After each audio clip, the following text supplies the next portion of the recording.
And on that note, greetings everyone, and welcome to Saturday Night InSaNiTy. By the way, tacos. we call cake tacos tacos. Cake-filled tacos for everybody. I need tacos in my mouth. Cake tacos? Tacos? Cake tacos. Sounds Tacos, yeah. loin. There we go. Okay. Hooray! Oh my god, so many pickups this week. By the way, we did do SNI a couple of weeks ago, and I forgot to post it to YouTube. So sometime this week, you're going to see just a random SNI episode show up on YouTube, so keep an eye out for that. Everyone's bothering you in the chat about it. Consider it a bonus if you weren't here when it was live, so you get a double whammy of SNI this week. So this is this week's, and then the other one will be from a couple weeks. Well, you'll see the date in the title anyway. So greetings, hello, yay! Yay! I see Brandon is already stacking up his pickups there. Holy shit! We need to go on the shelf already. God damn it! I'm making my table bow. We've got I've got a shit ton of pickups. You know, buying the pain away, and that's what I did. And I know Skinslip does as well. I assume Stoud does because he always does. And yeah, but to be fair, though, than either of us because he actually has a real job. Yeah. To be fair, I have about 40 titles that haven't crap out yet. So okay, thank God. Yeah, I also have like a stack of stuff coming from Black Friday. Not all of which was necessarily on sale either. It was on sale enough that I decided to pull the trigger on a few things I've been waffling on for quite a while. I bought 0 things for Black Friday. Yeah, it was. I mean, I waited until Black Friday. Like, I put a bunch of stuff in my cart over the course of the week, and I waited until Black Friday just to see if any of those things suddenly went on sale. Most of them didn't. So yeah. It's like, well, fuck. I talked to Stoudman about a month ago and asked him if he could help me out with Black Friday, and I doubt he remembered, so I'm not really worried about it. I did not remember. No. Yep, that's okay. But we did make an order. Or MVD. We get an MVD order. Oh, MVD. They had a sale. They had a pretty good sale. Oh, yeah. nice. Yeah, I've got a couple. I'm kind of actually going to have some MVD Rewind titles in my collection. Hey! No Swamp Thing, sadly. It was the only one that wasn't on sale. Every other one was on sale like Swamp Thing. Oh, really? The Swamp Thing one is so good. That is such a good edition of it. I really needed it, too. I've got 2 of their titles. I got Return of the Swamp Thing and Attack of the Killer Tomatoes. Both I need that one also. Both excellent editions. They do really, really nice work. Yep. I'd like to grab a few more of their titles. I just have to see what they have. Oh, hey! Jesus, that's loud. Thanks, Major Motoko. 17 months in a row, ladies and gentlemen. Holy shit. Show off. So, Sean, did you add any of those? What? Did you add any of those not Christmas sounds to the soundboard? No, I haven't touched anything. The soundboard is the same as it was. It's just... Well, I made a file full of sounds that you can add. Oh God. Okay, we can go through those at some point. Yes. You know, not tonight or anything. No, just not letting now. you know. Listen to all these. Make it real easy for you. Listen to all these. Yes, indeed. Yay! It's letting me grind ads. Hooray! I got 5 bits for the first time in forever. Yay! Bits. Bits. By the way, speaking of bits, yes. If anybody wants to donate bits to Sean tonight, they have a deal going on right now on Twitch. Oh, that's right. If you spend $25, you get 2,500 bits, which means so it's just a 1-to-1 ratio, basically. Yeah, it's just 1-to-1 ratio. Where normally usually it's not. Yeah. Yeah. Usually you're paying like 30%. No. It's like 15%, but it's still it's a significant percentage regardless. So what is it normally, like $30 or something for 25 or something like that? Yeah, something like that. Yeah. It's like 22 for. That's pretty cool. 30. So I guess it's their kind of their Black Friday sale. You can get bits a little cheaper. It's like $1.40 for every dollar. Oh no, I guess it is like 30%, isn't it? Yeah. Shit. It's like $1.40 for every 100 bits. Oh, okay. Yeah. That's roughly going bit. You're right, Sean Stoudman. I stand corrected. It's actually bigger than 30%. It's 40%. 40% of it. Holy crap! Thanks, Major Motoko.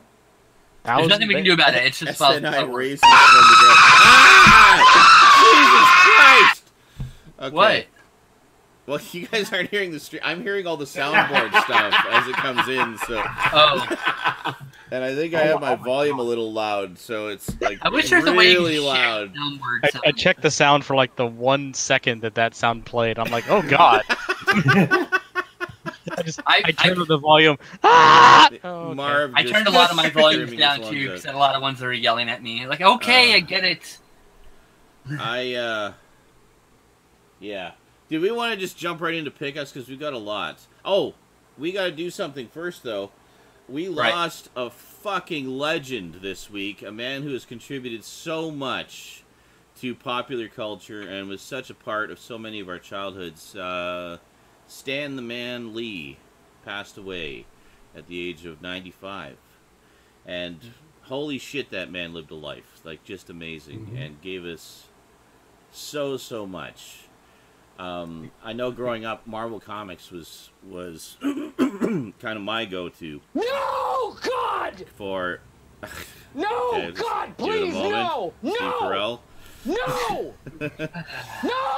Jail, of course. Oh, God, Yes. please, no. Yeah, Marvel was always kind of my go-to. I mean, the thing I always liked about them was that they were kind of one of the first, probably the first company to really present heroes and villains with real-life problems. You know, that was something that we really didn't see very much in comics at the time, and the fact that, you know, I know Stan would always use Spider-Man as the shining example there. It's like he'd be, you know, trying to get his science essay in on time, or struggling to pay the rent, or, you know, just getting chafing in his tights because he hadn't washed them in a week, and he'd been fighting crime all week, you know. Just all these things, real-world problems. And Captain America tripped on his cape. Yeah, see, When he had his nomad. That was a big thing. That's great, and it just really humanized those characters and made them so much more relatable. The X-Men basically taking the trials and tribulations of puberty and adding superpowers into it and making it even more Racism difficult. also. And racism, yeah. And racism on top of the puberty problems. Yeah, exactly. So it's, you know, he just gave us so much, and I mean, one of my favorite characters, the Incredible Hulk. I mean, having dealt with anger issues all through my childhood and teenage years, I could definitely relate to that character on a lot of levels. And just the whole sort of fighting the beast within kind of thing, which I think everybody can relate to in some way. We all have our personal demons, and that's basically a physical manifestation of that in a lot of ways. But yeah.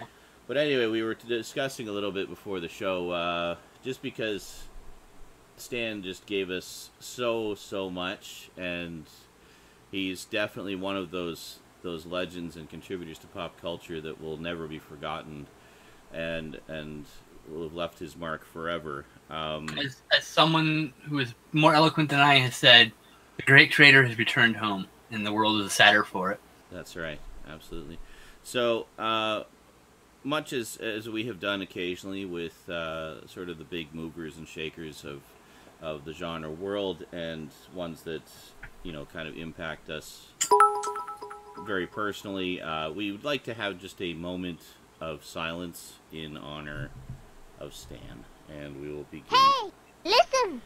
Okay, JL, can you cool it with the sounds for like 1 minute? And then, Moment of silence, JL. Moment of silence. Yes, so a moment of silence starting starting now.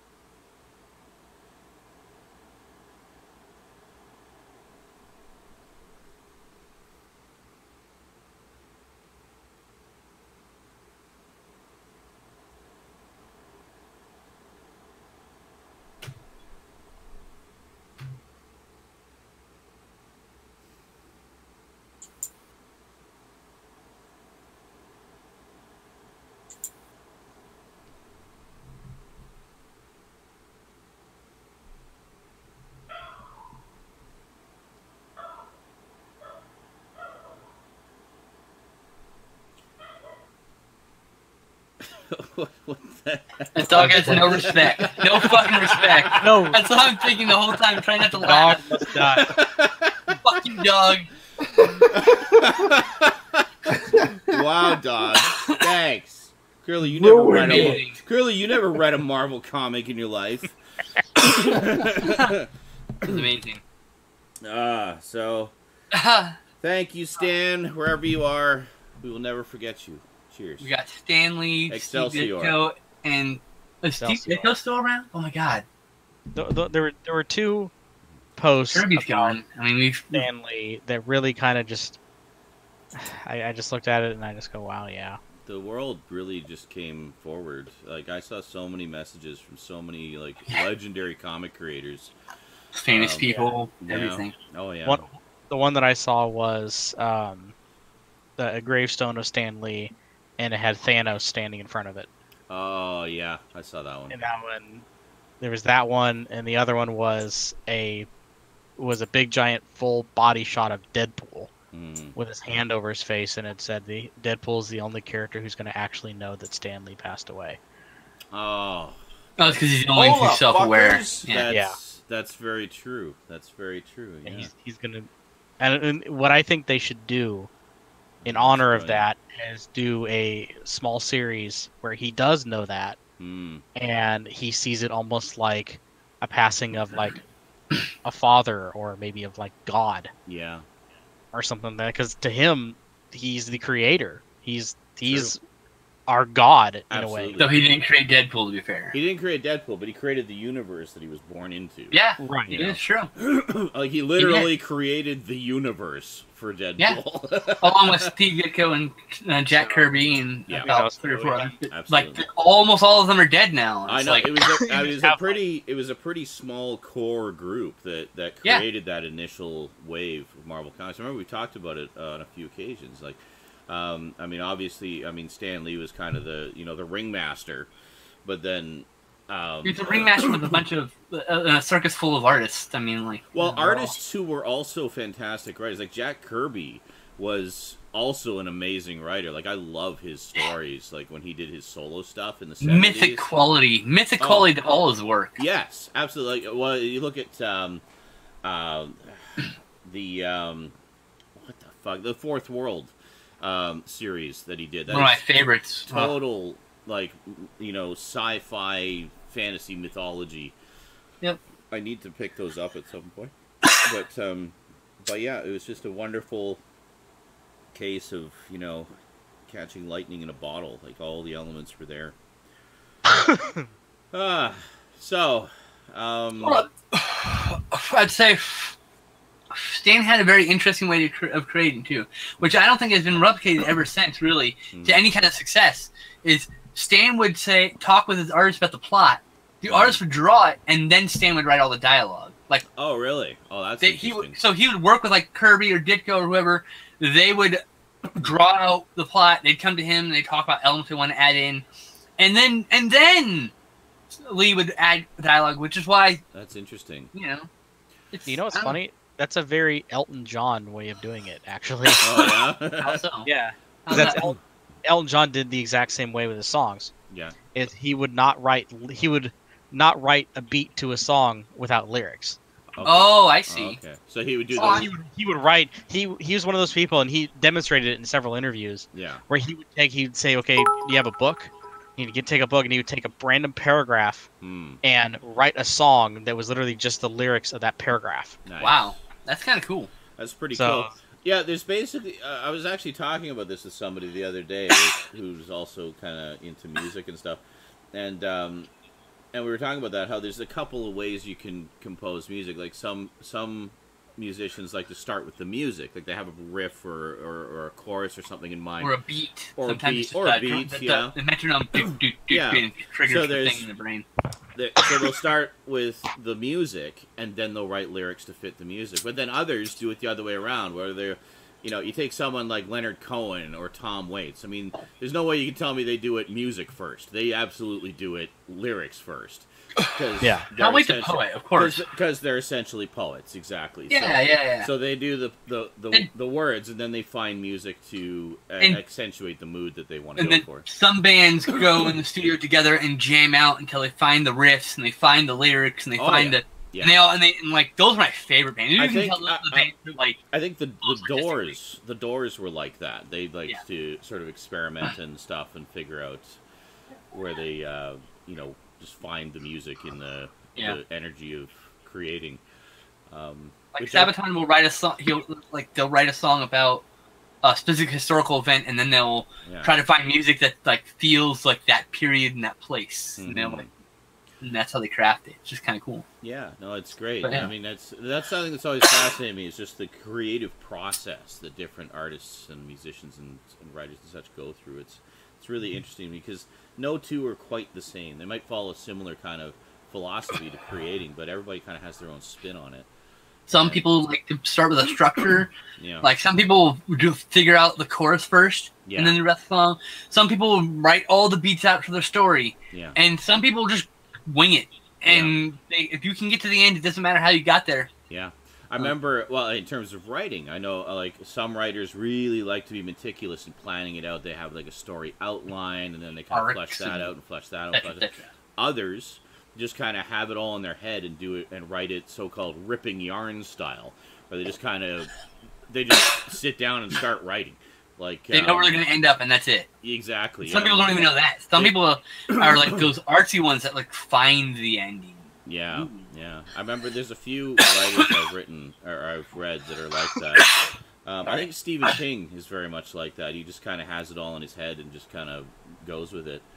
I don't know. He's got a whole book about writing, so I don't know. We could find it out, I'm sure. That'd be interesting. On writing, actually. Yeah, that'd be pretty interesting to see. I can't. I mean, just the amount that man outputs. I can't imagine him spending too much time in the pre-planning stage. Like, it just staggers me how much that man. By the way, speaking of influences of Stan Lee, if you'll notice how Stephen King relates all of his stuff to each other with subtle references, companies, places, that's something he got from Marvel Comics of his youth. Oh, really? Actually, which Stan Lee wrote. It's interesting because, was it Black Magic Games sent me the 3 volumes of American Vampire. That's a great comic. Yeah, I'm actually in the middle of reading. I'm in the middle of volume 2. It's a great comic. And I'm really enjoying it a lot. Actually, I think there are only 3 volumes. I believe that is the case. Yeah, but the first volume was co-written by Stanley by Stephen King, and it was the first time he'd actually written a comic book. But he was a huge fan of Scott Snyder, who wrote who Batman co-created it. Yeah, he's done a lot of stuff, but. So he really liked Scott Snyder's work, and when Scott kind of approached him and said, "Hey, did you want to kind of collaborate on this vampire story idea?" I was like, "Yeah, sure, but you'll have to help me out because I don't know how to write comic books." It's like, "Okay, yeah, no problem." So they kind of helped him kind of find the structure and stuff. So basically, Scott Snyder was writing one half of the story. It was split into, like, each issue of the first volume was split into 2 parts. So Scott Snyder would write one part that was following one set of characters, and then Stephen King was actually writing the origin story of Skinner Sweet, who's like the main vampire character in it. And it's this wonderful Old West story.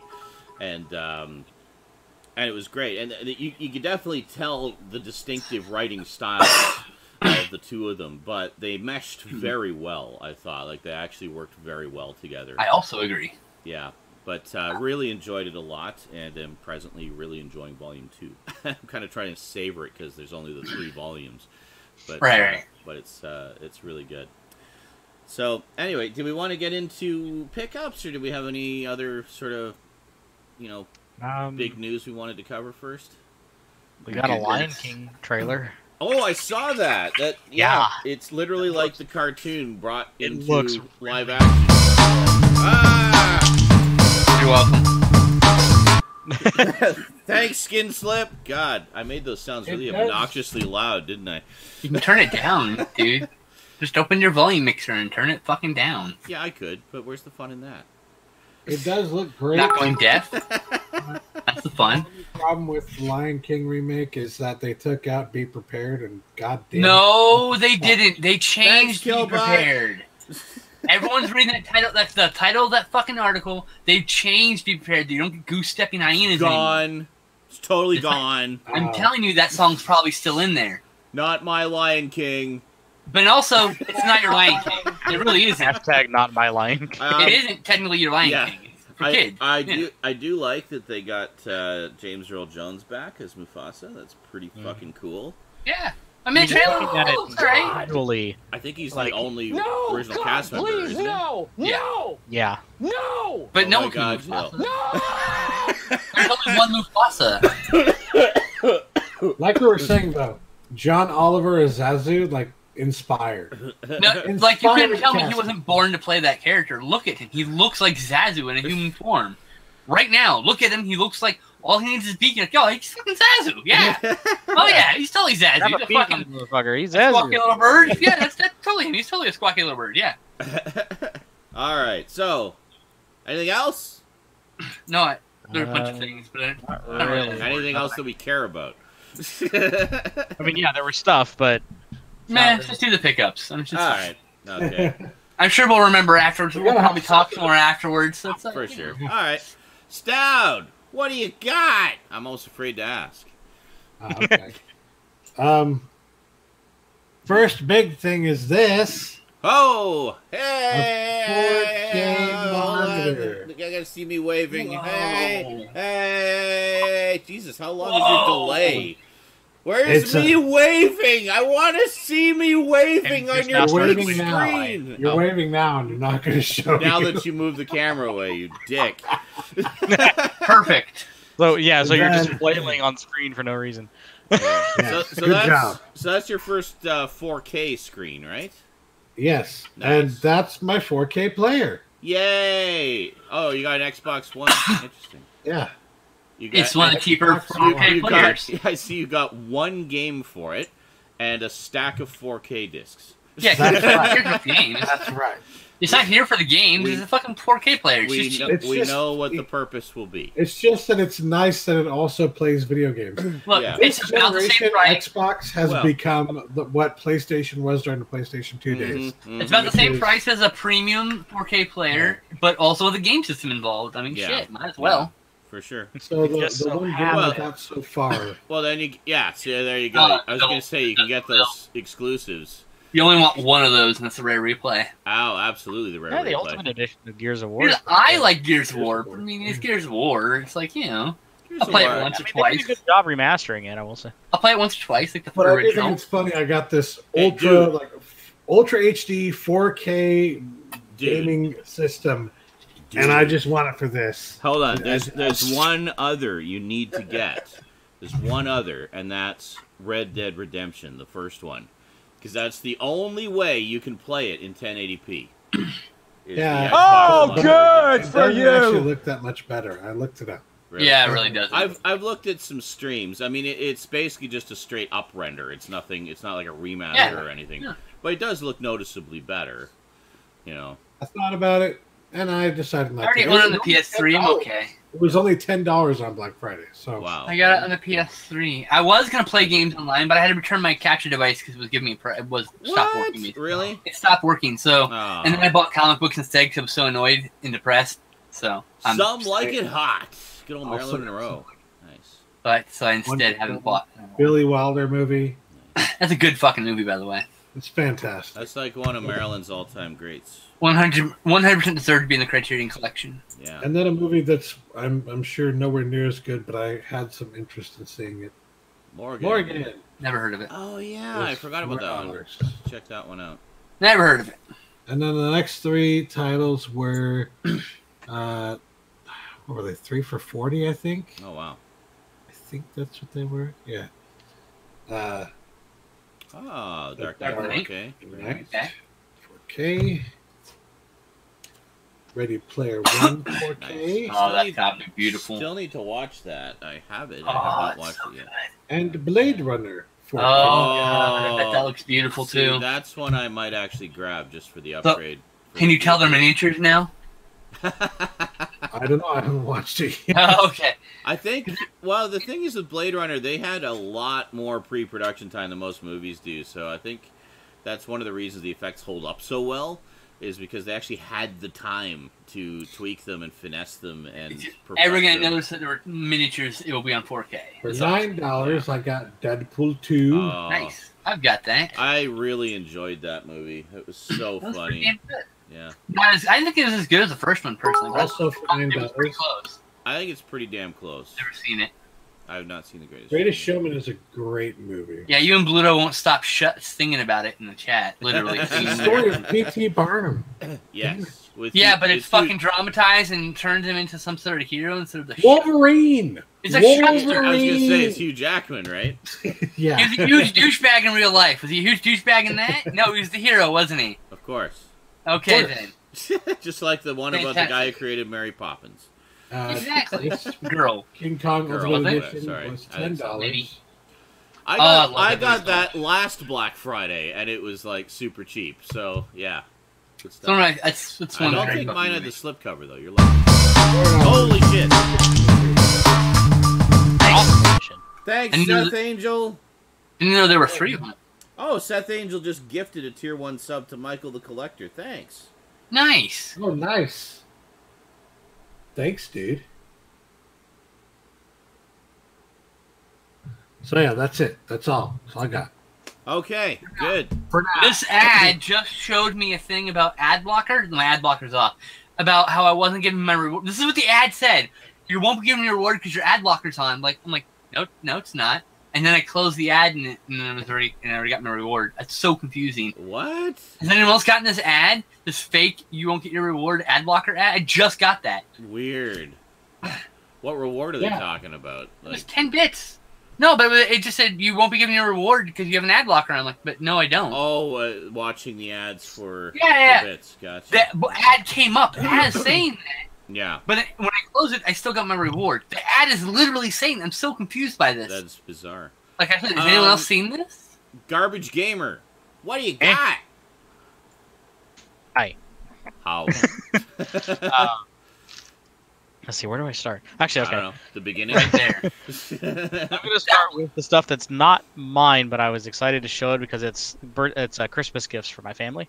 Okay. Uh, Hopefully they don't watch the stream.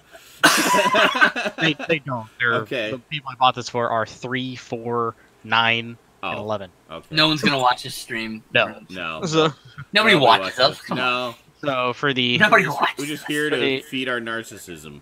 Right, we're just here to hang out with each other. for my oldest niece, Jail. I picked up some action figures here, some DC Multiverse action figures. So proud of you. Picked up Supergirl Oh, nice. From the just TV show. from the TV series. That's okay. Looks good. I liked her costume, to be fair. I mean, yeah, you know. so do I. think Yeah, it's they good. did a good job. Think they translated really well. Yeah. So there's that one, and then I picked up this one was the Carrie Kelly Robin. Oh, nice from the Dark Knight. Yeah. Dark Knight. Yeah. Oh wow, look at all those bits I got. Holy That's crap. really nice. So yes, I got those two for the oldest. Very cool. One that's for the Damn jail. oldest and second oldest, so they can play together, is a board game called 5 Minute Dungeon. Ooh. I can't even get to see the fucking list because Jail won't stop playing fucking sounds. So, I can't even look at the soundboard because Jail keeps playing sound bites. Christ. He loves So the this is- soundboard. Come on. And This he is a, does have pretty impeccable comic timing, you gotta admit. apparently, this is a comic book by Connor Reed. It looks cool. Yeah, it looks Yeah, neat. it's by Spin Master, created by Connor Reed. I like that idea. Yeah, it says you and your party of intrepid heroes are trapped in a series of 5 deadly dungeons. To survive, you must battle together against dangerous monsters, obstacles, and dungeon bosses. Defeat Thanks, each Fred. dungeon Fred. in 5 minutes or less, and you win. Nice. And I love cooperative board games. They're my favorite Yeah, kind so- of board games. This box is kind of cool. It's all That like is kind of neat. not Yeah. a- Most of the board games I have are cooperative. Reminds me of like old school PC game boxes. So for the second youngest, who's 4, I'm the absolute youngest. I'm not going to show because it's just like some wooden blocks. I love wooden blocks. But I saw this and I'm like, okay, got some other DC comic stuff. You know, this is the absolute perfect way to introduce someone who's very young, like I said, 4 or 5 years old, into the comic book universe. Mm-hmm. A DC comic Harley Quinn. Oh, nice. Look at this thing. That's pretty awesome. They had Supergirl, Wonder Woman, Harley Quinn, and Batgirl. From I'm like, well, she's a little bit of a snot, so I'm going to get her. Yeah, perfect. Yeah, so it's from that Superhero Girls comic series or something like that. I forget. I think it's called Superhero Girls. It's kind of like, it's aimed towards younger kids. Rosie has a couple of free comic book day issues from it. But, yeah, they describe Harley Quinn as has a big sense of humor and loves to have fun playing practical jokes. Thanks, Red Fred. Practical jokes that kill you, but whatever. Yeah, I know. You know. Oh, one thing we got a trailer, like a teaser trailer for that Harley Quinn animated series that's coming out. Oh, I didn't see that yet. It looks good. Like it's aimed towards mature audiences, so it's a little more. Wow. Yeah, that's shocking. It's aimed towards mature audiences. Apparently, going to be super violent and kind of raunchy humor. Bravo. And, yeah, looking forward to it. Looks pretty good from the preview. So those were the stuff, the Christmas stuff for my nieces. Cool. No, that's a good stuff there. That's a good stuff. That's a good stuff. So this next thing I picked up was I went to thank Lazy Game Reviews for this one. He does LGR. He does LGR Foods, his food channel. Okay. Where he makes sandwiches and ramen. Well, he did this one on this ramen that had like shrimp in it, and it looked amazing. It was a nice thick broth, and so I'm like, I'm gonna try this. So I went on Amazon and found it and bought 6 bags of it.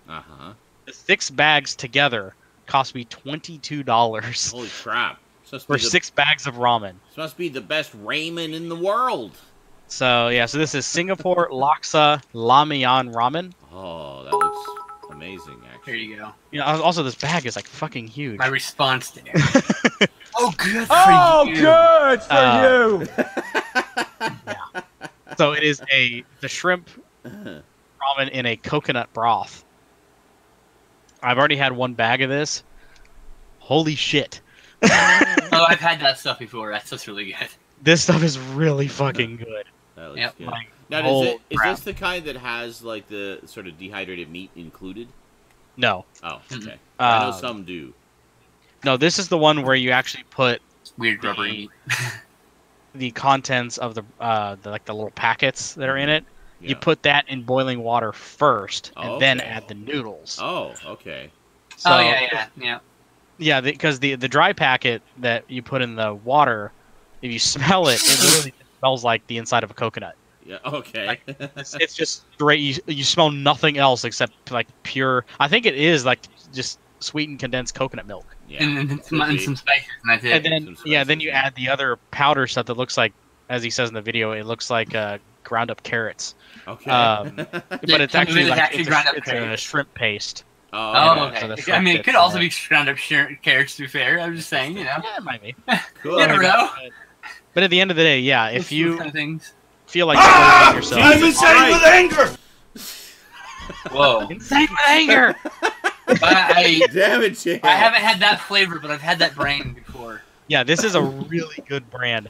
You know, even though I spent $22 on this, it's still fucking worth it. There's like a hot pork one, spicy pork one. Yeah, they got several. The Lamian is a brand. But yeah. Let's see, I got a couple things left here. I did pick up something on Black Friday. Yeah. For $75, I picked up Game of Thrones. Hey, season 1 through 7. I'm just holding out for the complete series. One more season. I know, yeah. So I'm like, that's a really nice set, though. I like the. That is a nice set. I like the box. I have 1 season of the show, and I just stopped buying them. Look at that. I saw that 1 season, like, oh, this is so Now, good. have you watched it before, Eric, or is this your first time through?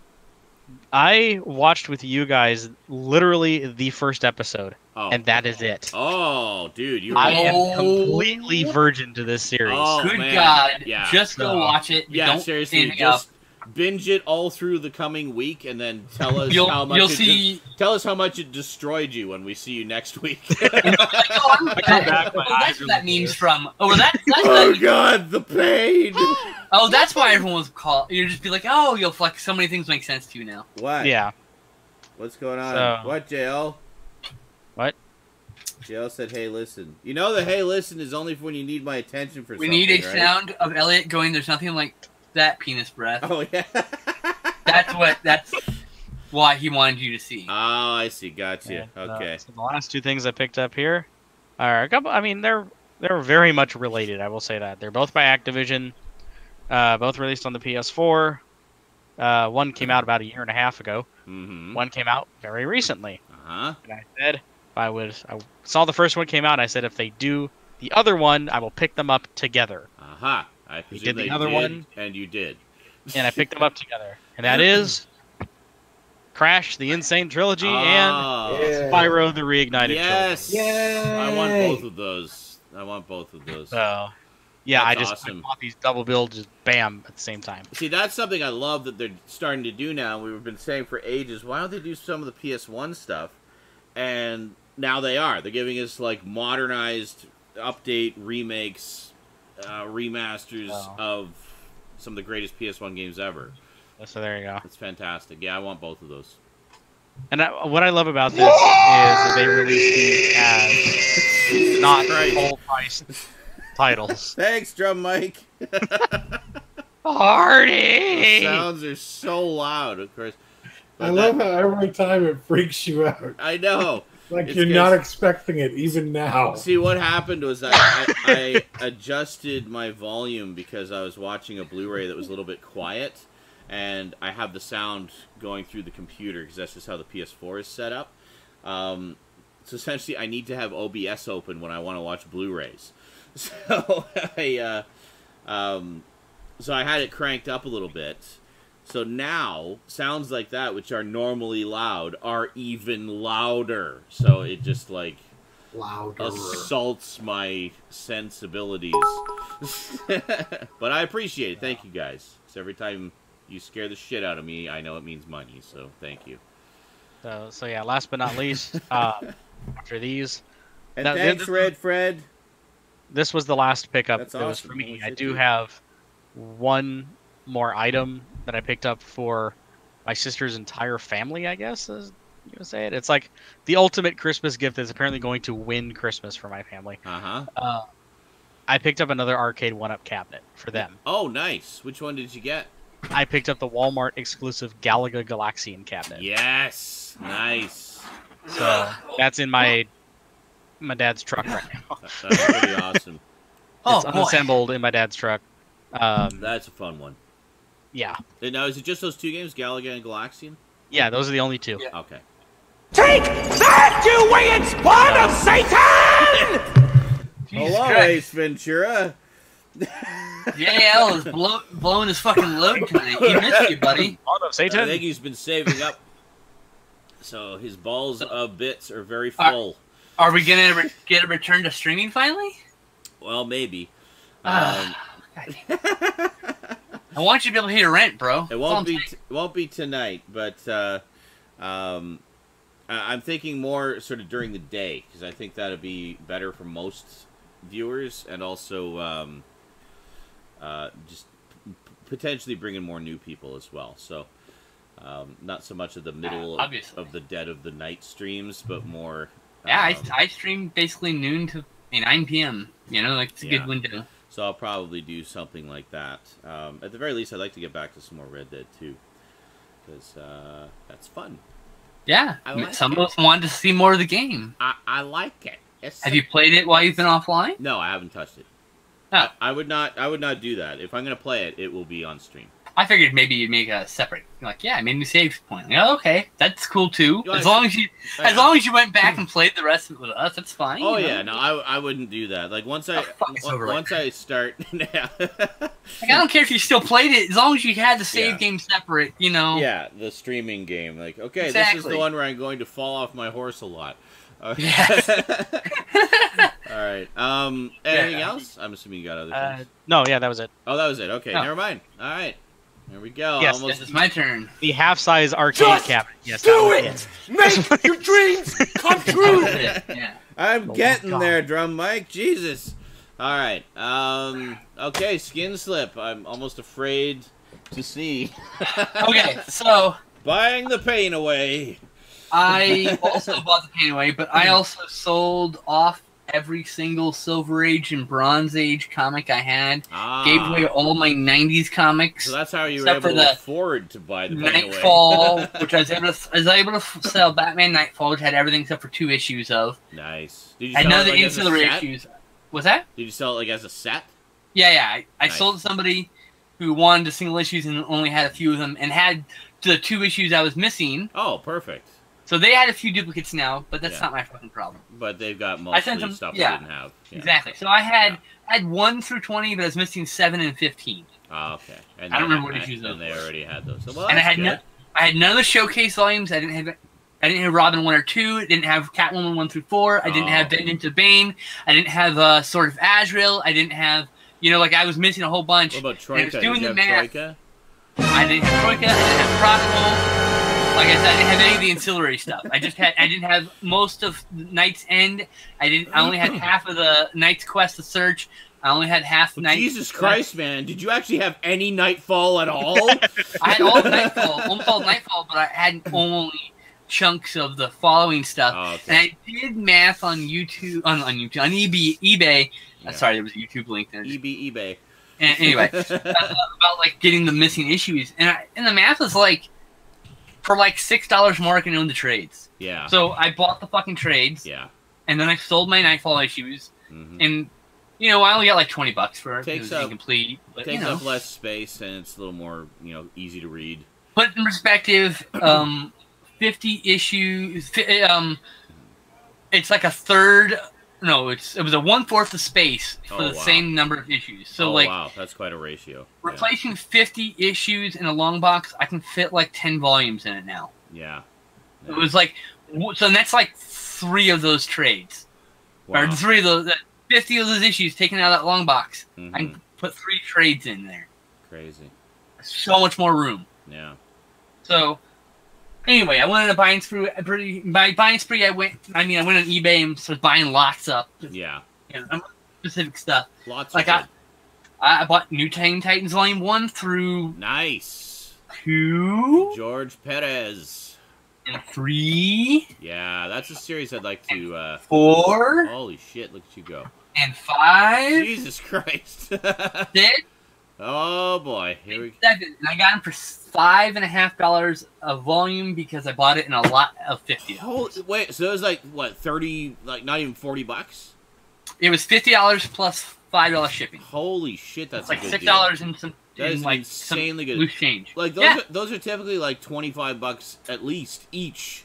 In the U.S., you get them for about $12.50. Oh, okay, that's not too $12.50 to $15. Okay. Like 8, 9, and 10 are $15 or up to $20. I think number 10 is a larger volume, so it's Okay. $10, $20. Gotcha.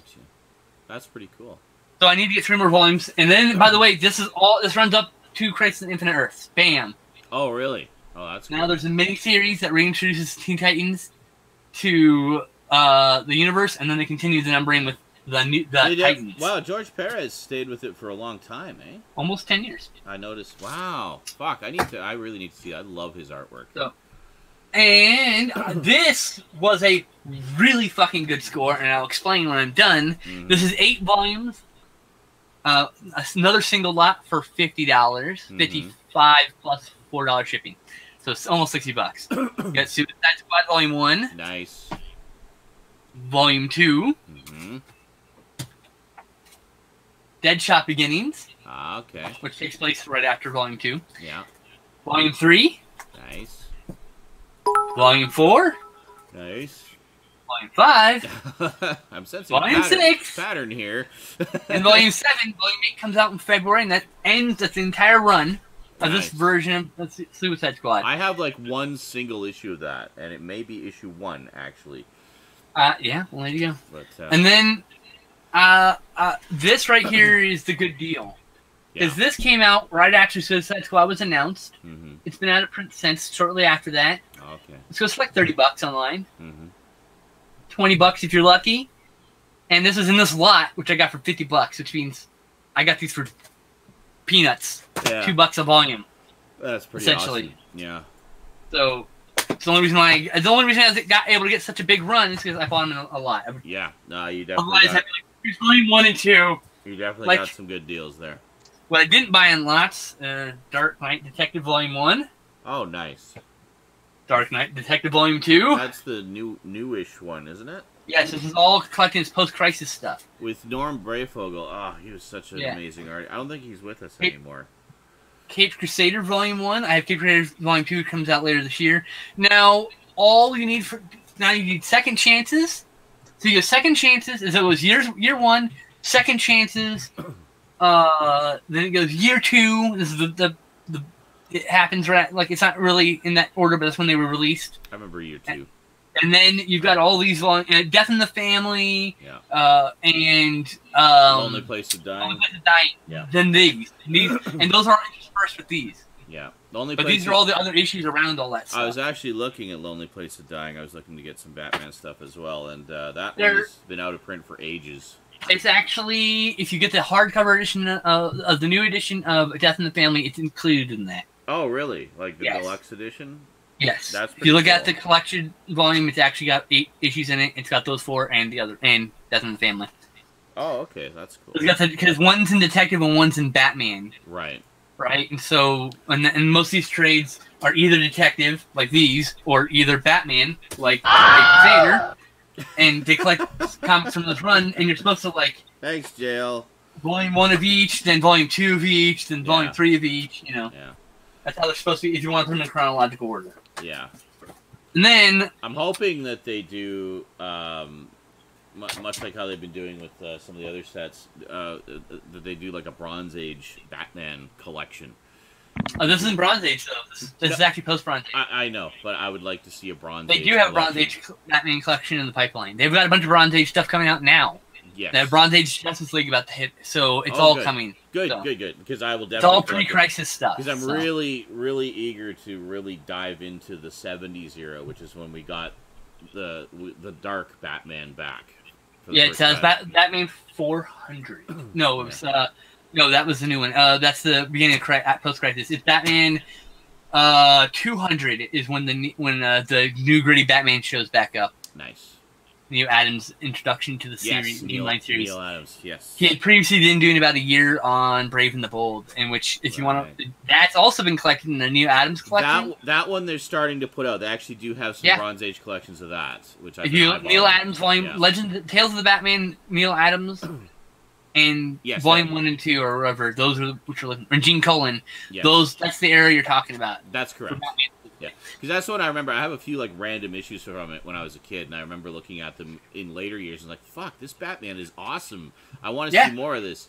And well, I mean, that's what all this is all spun out of. And I learned later that was kind of the big redefining of it and getting Batman back to his dark roots from back at the beginning, and how all through the most of the 40s, 50s, and 60s, they lightened it up a lot. But it was a show. It was mostly a show tie-in for the live action show. Well, in the 60s certainly, and they definitely. No, it was in reruns for years though. That's why they kept doing it. It was one of those popular shows in reruns too, if you remember. That's true. Yeah. Well, that's how I saw it was in reruns. So that was selling Bat books. Yeah. But then you had all the other ones, other tales, Bat Family volumes, and other stuff that was like doing Batman in other ways, including Brave and the Bold, and they liked the way he was doing it, and so that became the mainline Batman. Yeah.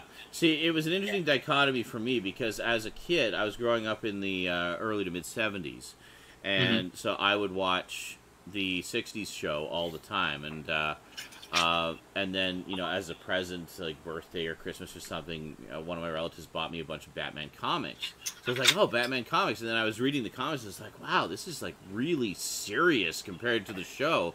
It's written really heavy, but it's really cheesy when you look back. Because it was right in the middle of that era where the character is being redefined and turned more into the Dark Knight detective and stuff like that. And so it was interesting to me. It's like, wow, it's like the show is more kind of toned down, but then the comics are like super serious. Like you're probably reading Dennis O'Neil stuff too. I believe it was. Yeah, it was definitely Neil Adams. Like it was definitely some of Neil Adams stuff. And I loved his art style even as a kid. Just how realistic and expressive it was. Aparo was the other one that was Jim Aparo. Jim Aparo was the other definitive one because he was doing it with Neil Adams at the same time, the darker Batman. So yeah, nice. He's also got a collection I'd love to get. That's also Brave and the Bold stuff. That's very cool. That first volume's out of print though. It's like $100. Fuck. Yeah. There's like 2 and 3 are cheap, $30, $40 around there, US. You know. So anyway, I'll have to look into that. That's not even all of it. The big story is. Yeah. I have had this volume on pre-order for 2 years. Okay. It kept getting pushed back for 2 years. Yeah. But I finally had Crisis on Infinite Earths, Volume 1 of 3 Companion. Oh, nice. This has all the tie-in issues. Well, all 1 of 3 volumes. This has all the Justice Society stuff, All-Star Squadron stuff that Roy Thomas wrote that directly ties into this. To Crisis. This is the most tightly knit Crisis tie-in stuff, and the next volume is less knit, and then the last volume is going to be like the stuff where it's just regular superhero stories with a red sky. Hooray! Because those creators were short-sighted. Yeah. But you'll get it, of course. And almost all those, by the way, almost all the creators who did that, almost all of their series were canceled because their sales slumped because they weren't tied into the big fucking thing. Yeah, well, that was huge. I remember when that came out. A friend of mine was collecting them and telling me about it, and it was pretty awesome. New Earth, which is the post-Crisis from Crisis Infinite Earths to Final Crisis. Mm-hmm. That actually technically the Infinite Crisis, and there's the New 52, but that's all. I consider that all of it to the Final Crisis being like one big chunk. All kind of tied in. That's the only thing I'm interested in. Yeah. And even then, I'm only tangentially interested in stuff past when Hal Jordan dies. Yeah. Then it's like, what about the newer stuff, like the Rebirth stuff? Like I've heard some of that's pretty good. Meh. Maybe at some point, but I'm focusing on getting all the comics from my youth first. Absolutely. Yeah. I mean, to me, more importantly, I never got a chance to read some of these stories because I didn't have all the money in the world. Yep. And now things like I can get an entire run of The Question, which has been collected once, and all this trade paperback for $100 a volume. Shit. But I can get the whole run of the original series and the first annual for $76. So I'm like, okay, I'll buy that. And then something like Checkmate has never been collected. Yeah, I remember Checkmate. Legion 93, Legion 94. Oh right, yeah. All the post-crisis stuff that's never been collected. Yeah. You know, the New Year's Evil crossover, the Pulp Heroes crossover, the Elseworlds crossover, the Year One crossover. Yeah. To be fair, some of the Year One stuff has been collected, like Batman 4 of a Kind has the 4 Batman titles, but none of the others have been collected. And Batman 4 of a Kind's $100 because it's out of print for like 8 years now. Crazy. So, you know, it's like it's really easy to get all the comics of my youth. I'm starting by getting all the stuff that's in trade paperback first. I figure by the time I get all that done, there'll be more of it released, and then. Well, that's kind of like that's kind of why I jumped on the Green Arrow series because I had you know. I'm looking at a lot of the first 4 volumes of that right now. Just do it. Jesus Christ! Make your dreams come true. Just do what? I'm doing it. Just do it and buy it. Right, gotcha. Okay. But yeah, that's why I jumped on the Green Arrow volumes, is because I had waited so long hoping they would do a reprint series of those, because I had 20 or so issues of it, and the Longbow Hunters that kicks it off, of course, and always loved it and always wanted to read the rest of it. And so, I mean, I bought those 9 volumes as they came out, and holy shit, it's so goddamn good. Like, it just holds up so phenomenally well. Like, it feels like a modern comic, the way Mike Grell wrote and drew it. And, it is. The way he wrote it, and the artists he collaborated with were fantastic. Like, the vast majority of them were very Mike Grell-esque in their art style and such. Like, they're very well matched. And I think Mike Grell actually did work on it, on some of it, didn't he? He did a few issues. He mostly just did covers. But he would do really nice painted Grell covers. was doing, I think, Grimjack at the time, or something like that. He would do... that was Ostrander. He did John Sable Freelance. John Sable. I was thinking Ostrander did Grimjack. And I think he was doing that around the same time. A couple years before that, he did Star Slayer. The first Star Slayer, yeah. Yeah, Star Slayer's good. I got the. I never read it, but I remember seeing it. There's a trade that just came out. He did the first 8 issues, I believe, and then it was passed on to other creators. But it's a collection of all of the Mike Grell issues, specifically the director's cut versions, which are his definitive versions of them. And yeah, I grabbed that as soon as I saw it. It was like, Starslayer has a trade now. Fuck yeah, yoink! Just no hesitation. But yeah, it's great stuff. That's what I actually have a full set of that. All the single issues. I think. Wait a minute. I think I'm missing like one random issue, but other than that, I've got a full set of it. But same with Dreadstar. I've got a full set of all the singles of that. I have the 2 hardcover collections of all the issues that have been collected so far, but we still don't. Yeah, we don't have. I have the one. We don't have the Eclipse series. Not the Eclipse series. I have the Metamorphosis Odyssey volume. Yeah, that's the beginning. Yeah. And I have the definitive collection, which is the Marvel. The first 12 stuff. issues, I think. Yeah. Which is the first major story arc. Yeah. Nothing else has been collected. I grabbed the Metamorphosis Odyssey specifically because I only have a few chunks of it. It was serialized kind of randomly in Epic Illustrated. Yeah, it's like over 10 issues or some shit. Yeah, it was... And it's not contiguous either. It's like one issue, then there's 3 issue gap, and there's another issue. Oh, yeah, and then there'd be like 2 or 3 back-to-back. Yeah. It was really random. Fucking annoying. So it's like, I think a lot of people weren't even 100% sure how many parts there actually were to the Metamorphosis Odyssey. It was very confusing. But then there was a couple of things. They had, there was a graphic novel put out by Eclipse Comics, which is a black and white... There was a black and white graphic novel. Sorry, when I pause like that, it's because somebody's triggering a sound. And I didn't think about it for some reason. So there was a black and white graphic novel, and then there was Marvel was just starting their graphic novels at the time. So like Marvel graphic novel number 3 was a Dreadstar one, and that one leads directly into the Epic Comics series. Like the Epic Comics series picks up right after that one. Mm-hmm. It tells the story of how he meets up with Oedi, the cat man, and stuff like that. And I think how he meets up with a couple of the other characters.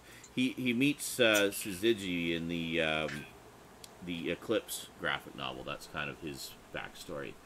But anyway, yeah. So it's great to have that volume that collects all those disparate bits and pieces of the Metamorphosis Odyssey together. Basically, there was one other reprint edition, but it was only black and white. I was like, no, I don't want the black and white one because, I mean, there are certain stories that were black and white, but a lot of them were full color and full painted color. Jesus. So oh my god! For fuck's sake! Oh my god! I just realized. Damn it, Drum Mike. Dreadstar Definitive Collection, which has Dreadstar 1 through 12, was released 14 years ago. I've been waiting 14 years for Volume 2 to finally come out. Oh my god, seriously? That's insane. I've been waiting 14 years. Come on, Dynamite, get on it already! Jesus! I've had that on pre-order through Amazon for a long time, and then it just went away one day. It's never coming out, I don't think. That's crazy. That's disappointing. I mean, that's they have Volume 2, they have Volume 1 and 2, which is soft cover, which is just Definitive Collection in 2 volumes. Yeah. But yeah. Yeah. It's just the first 12 issues split across 2 volumes, I think. But the Malibu series never been collected. That's the big thing. Malibu series. I actually have issue was it issue 0 or 1/2? Anyway, the Ashcan issue of that signed by Jim Starlin. I hate you. Which is pretty cool. That was one of the really nice gifts that Annetta got for me when we were, still keen on each other. There's also the 65 issues from First Comics that have never been collected outside of... No. There's the 2012 Omnibus. It's actually more like 38 issues because they picked up the numbering from the end of the Epic run. Right, the first 12 issues are the same. Yeah, right. I think I'm missing 1 or 2 of the first issues, but I might have filled them in since then. I can't remember. But yeah, it goes all the way up to issue 65. It goes. There's a 4-volume set, but there's a 4-volume set that was also released, but it's still just the first. Yeah. It's just the graphic novel. Yeah. Epic Illustrated in the first 12 issues. There's nothing ever past the first 12 issues. It's been so annoying. I know. On the plus side, if you were ever to pick up the singles of that, They look really good. I mean, the epic ones were originally published on Baxter paper, so they actually look really slick. They're expensive too. They can be. Well, it depends. I mean, I don't know how popular Dreadstar actually. I'm insane with anger! Talk. The Epic Illustrated, Epic Comics and the Malibu Comics didn't have a huge print run. No, they didn't. More fan. But here's the thing, though. They weren't terribly popular. Like, after Dreadstar's sort of initial wave of popularity with the first couple years of Epic Comics, it really dropped off. It was more just kind of for the fans. Like, I remember I picked up the majority of the first run pretty dirt cheap. Like, most of them were in fucking bargain bins for, $1 or $1.50. And then there was a handful I had to get through eBay. So. Side note, it's really cool. You can give gifts to people in the community at random, and you can do it anonymously. Well, if you open up the gift a sub option or subscribe, you can choose gift anonymously, and you can give gift subscription up to 100 people, and Twitch will just give them at random to your community. Cool. For people who are here. That's kind of cool. Sorry, I wanted to bring that up while people are here and listening. Hi.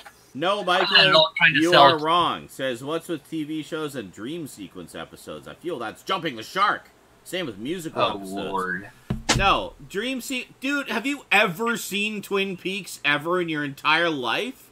Dream sequences can be a vital, intense, necessary part of the story. So, no, fuck that idea. Dream sequences are not jumping the shark. They can be beautiful and wonderful and relevant. Michael, stop dictating how artists should create art and just enjoy the art you want to enjoy. There you go. So stop saying something like this is bad. Like, that's not how it works. So you can say a lot of them are executed badly, and I will agree with you that a lot of dream episodes and a lot of music episodes are done badly, yes, but that doesn't mean that you can't do them. No.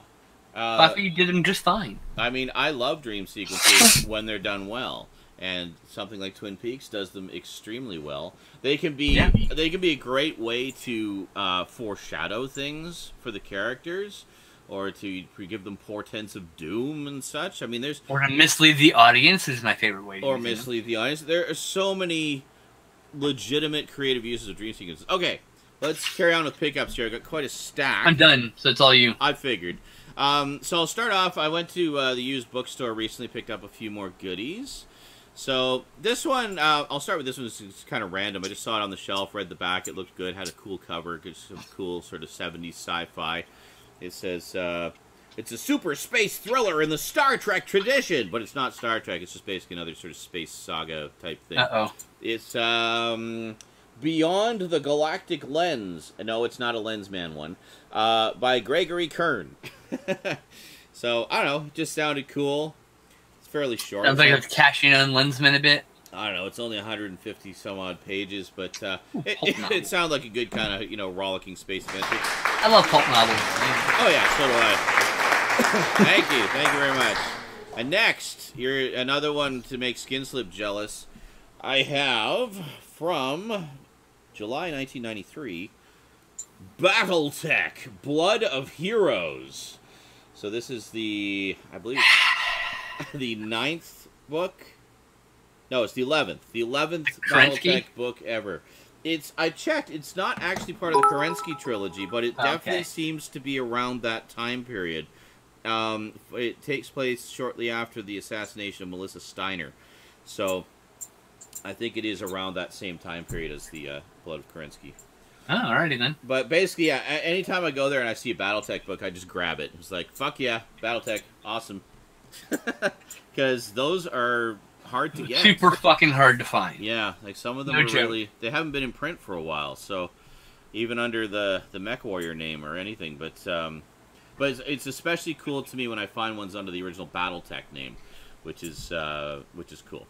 Marty! Yep. Jealous. Yep. Thank you. Yeah, I knew you would be. I'm gonna Marty! love it every time I find one of those and just rub it in your face.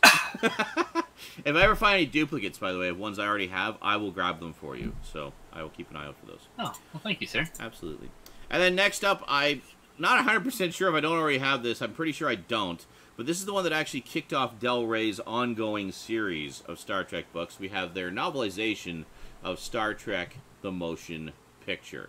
So this is basically book 1 of their Star Trek series. And then going forward, they had, ongoing adventures with the original crew, and then eventually with all the other ones as they came out. But as I've said on numerous occasions, I always really liked Star Trek the Motion Picture. I know people are kind of split on it, but I've always really enjoyed it. I don't mind the slower pace of it and stuff. I just like the spectacle and love all the reunion scenes with the crew and stuff. It's just a lot of fun. So, a few more Star Trek ones here. Prior to Del Rey picking up the license, Bantam Spectra was doing a whole bunch of original Star Trek novels. And I keep seeing, I'm really interested to get those in particular because they're kind of the first, ongoing series of Star Trek novels based, featuring the original crew. So I got this one, Star Trek, The Price of the Phoenix. Really nice covers on these, too. Love these. And then The Galactic Whirlpool. This one's notable because it's actually written by David Gerrold, who was the guy, he wrote some episodes of the show, including The Trouble with Tribbles. Nice. So, very cool. Less interested in Star Trek novels, but they're cool nonetheless. And these are, the other thing... There were a few in the past. The other thing that's interesting about these, to me, is these are pre-Star Trek the Motion Picture. So this is, pure original crew stuff. Inspired directly by the original series, which is pretty cool. I read this one novel that takes place after Generations, in which the Romulans abduct Captain Kirk's body and reanimate him. Nice. Was that one of William Shatner written Yeah, it's ones? pretty fucking awful. Yeah, pretty awesome. He just but in a fun kind of way. Couldn't handle him being dead. And then finally have Death's Angel. So I really wanted him to be alive too, so that's why I read it. Oh, I think everybody did. Nobody wants Kirk to die. Oh my, fuck you. Yeah, no way. Fuck you. Oh, he died on a bridge? Oh, is that symbolic? Yeah. Is that symbolic? Is that also what you say? It's not the bridge you wanted to die on? That's oh, right, fuck. yeah. I know, it was pretty heavy-handed bullshit symbolism. Okay, so then comic books. I don't have a stack of 1,000,000 trades like Skinslip, but I did pick up a few notable I ones. sold 2,000 issues to get them, right? Dick! It's a lot of fucking issues. And most of them were less than $1. It has a lot of issues. Not anymore. It has a lot of issues. I unloaded most of my issues, condensed them. So first up, some Batman here of mine. I got the Golden Age Batman Volume 5. It's very nice. This one contains, what is it? Batman number 16, which is the first appearance of Alfred Pennyworth, which is pretty cool. So, nice. Contrary to popular belief, no, Alfred was not there since Batman's childhood. He actually came along later. Does it use his first name? That is a retcon where he was there throughout his childhood, which I think works better, honestly. Does it use his original name? The surrogate father. What? So his original name? Pennyworth is not his original name. I don't know. Let me check here.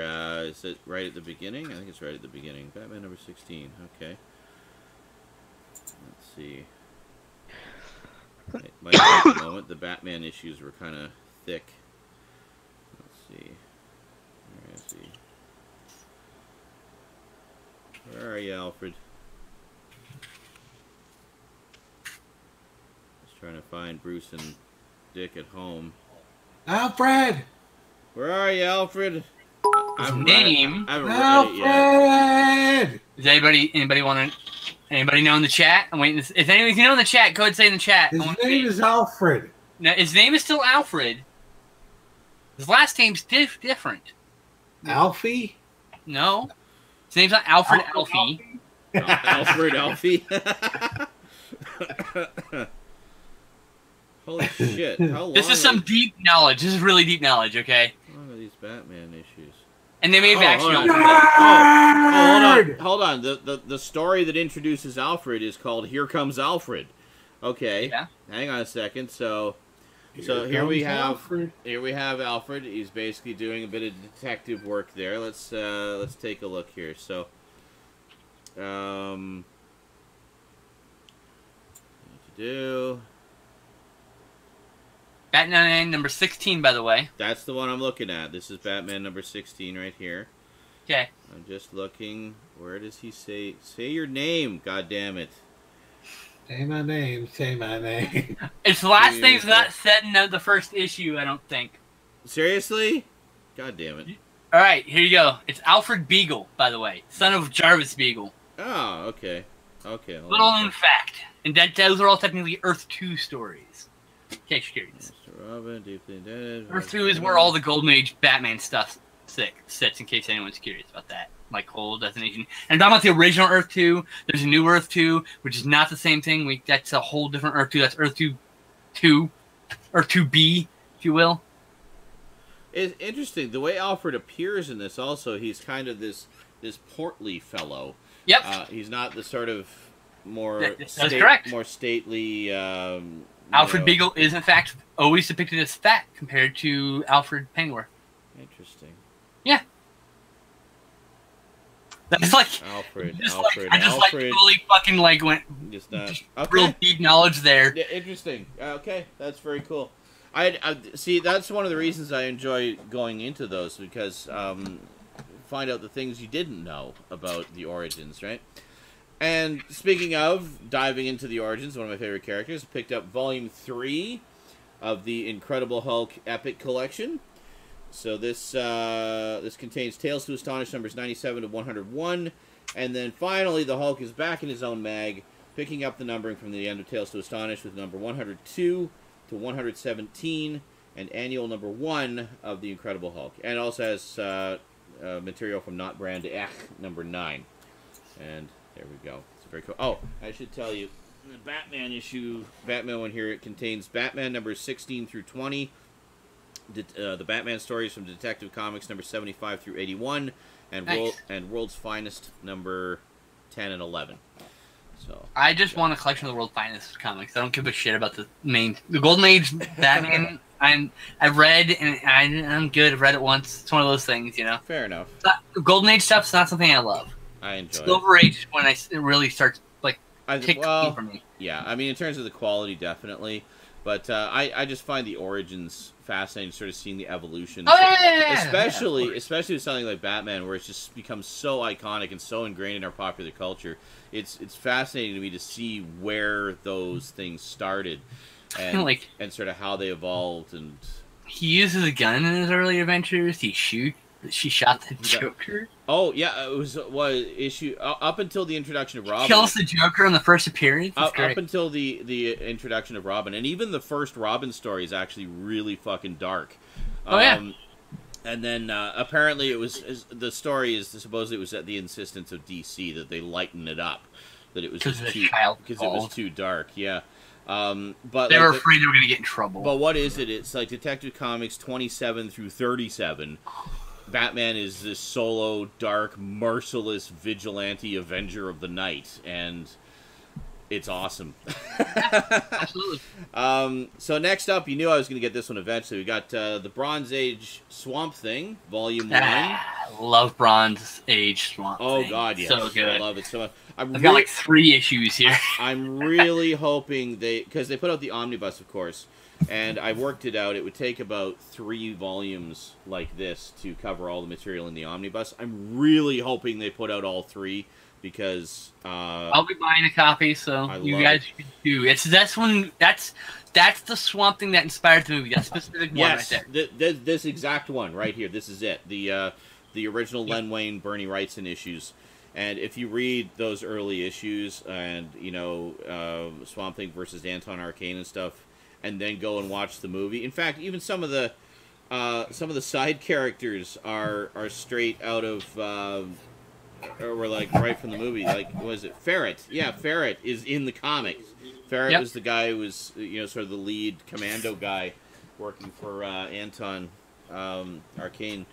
But yeah, it was very I still maintain that Swamp Thing, for all its cheesiness, is one of the most faithful comic book adaptation movies ever. At least certainly, I will agree. Certainly from that era.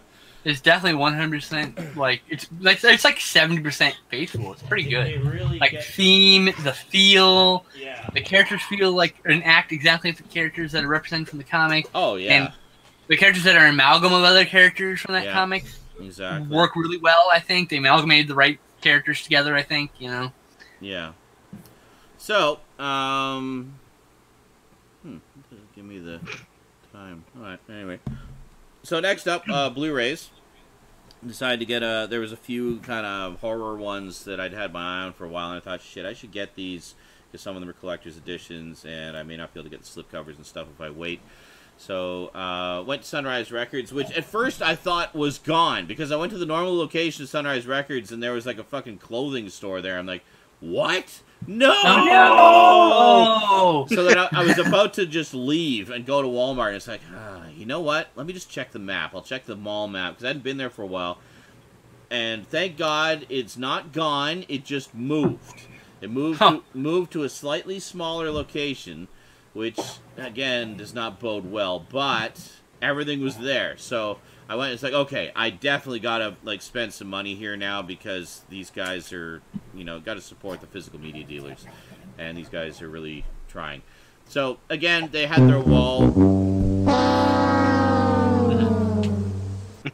Thank you. Thanks, Drummer. They had their wall of the studio stuff like they've had for quite a while. So they had like a Scream Factory section, an Arrow section, Kale Studios section, and then their new releases and whatnot. So yeah. So here's what I got. So first up, picked up the first Purge, because as you know, I love the Purge movies. I need to watch the series. The series, first season of the series just ended on Amazon Prime not too long ago. So I need to binge that at some point. Yeah, Stoudman, only watching that, huh? And then I grabbed this because it's getting harder to find it with the slipcover, and of the two sequels, I think this is the best one, and I really want to check out the extras on it. Got Poltergeist 2, The Other Side, from Scream Factory. Nice. They also had Poltergeist 3. Might grab that as well. But as always, the original art on the slipcover, movie poster on the main case there. Very cool. But yeah, I wanted to get this one in particular because I really liked this sequel. And also because of all the design work by H.R. Giger, I figured there'd probably be some extras about that. And there are. So anything H.R. Giger, and I'm all over that. And AARP commercial. And you know that I've been wanting this forever. I did not get the Steelbook edition. It's just too goddamn expensive after all the exchange and everything. So this was about half of what the Steelbook would have cost. And the stuff that the Steelbook has, like in terms of the additional disc, is the soundtrack, which I already have anyway, so I'm not too broken up about that. Picked up the 2-disc special edition from Synapse Films of Suspiria. Nice. So, there we go. So you're only missing the soundtrack in that edition, and the booklet, obviously. Oh, yeah. We'll probably need physical stuff. But, yeah, I wasn't too worried about that, because I already have the soundtrack from the old, Holy shit. God damn it, JL. Oh my god, just bombarded by noise! Oh my god! How did you get to play something? He just played something. I'm waiting on his ass to fucking... Fuck both of you for playing something at the same time. God. I gotta wait fucking 2 things now? Like... I literally jailed for the timeout and Drum Mike showed up. Fuck. Oh, I see what the problem is. Because when one plays, it times it out for all of you. Right. Yeah. Okay. Beautiful. I gotta wait. So next up, these both came out this past Halloween or close to it, and I just had to jump on them. We have the collector's edition of Trick or Treat from Scream Factory, which, I mean, the original Blu-ray of this was actually quite a nice edition with lots of extras. This has a bunch of new stuff, and I think it carries over pretty much everything from that old edition as well. It does, in fact, carry everything over. So, again, one of the several movie posters for the cover, and actually I noticed it kind of nice. It's a different cover, different movie poster cover than what was on the original Blu-ray release. So that's a nice consideration. And then good. I gotta keep my cover anyway because I am lacking. Because my original cover has the original like art on it and stuff. Gotcha. So and then here, this one I was kind of surprised by the format they put this in, but had to grab this. We have the Scream Factory Special Edition of Creep Show.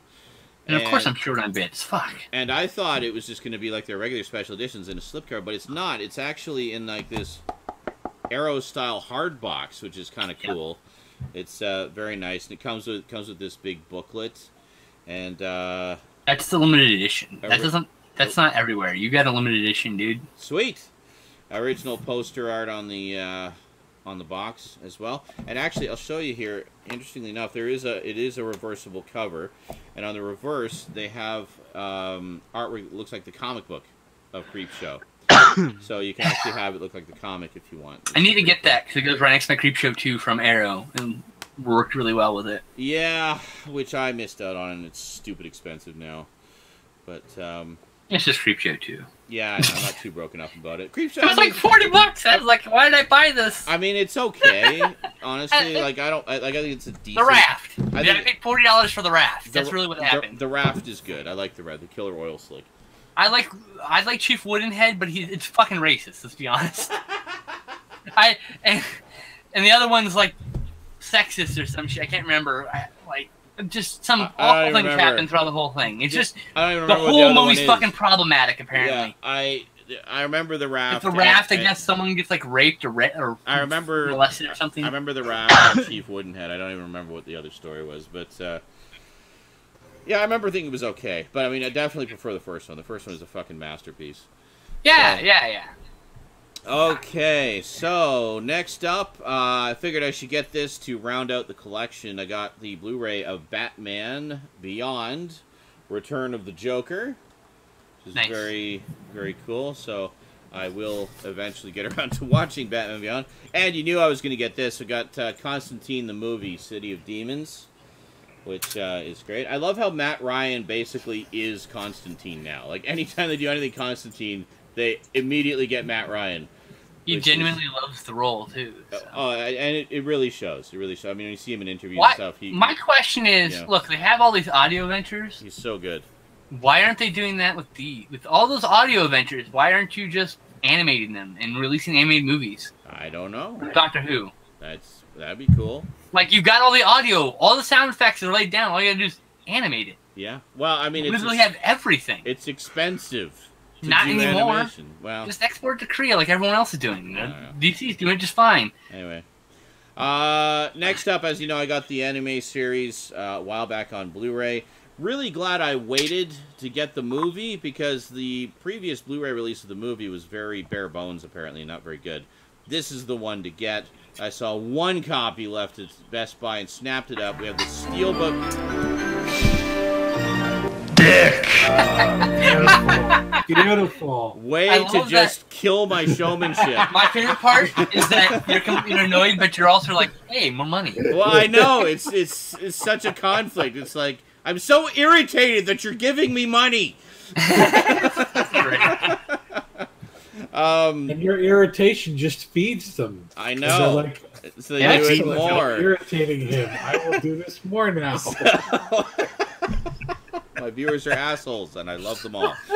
It's a They're doing what Cass never could do. Conflict. They're interrupting you. Welcome, Cass. I gave them too much power. Cass has been here for like half an hour, hadn't said a word. Oh, hi, Cass. Nobody's noticed they've been here. I've just been waiting. I said hi like half an hour ago. All right. I missed it. So, anyway, so I did not get the original Blu-ray of the movie. I was going to say, don't bother. If you do, you're going to have to get it. Beautiful. Oh, fuckers. Oh, my God.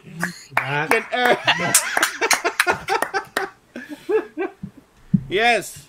Hello, Skinslip. Beautiful. Welcome. So what was that you were saying, Sean? I'm sorry. What?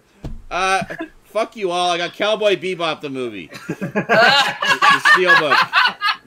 So, funny bone. So, damn it. So this is the one to get. It's got, the movie. It's got, like, as far as I know, most, if not all, of the extras from the DVD edition. So, nice. Very nice. And it's a really cool Steelbook. So, very cool. It is a nice Steelbook.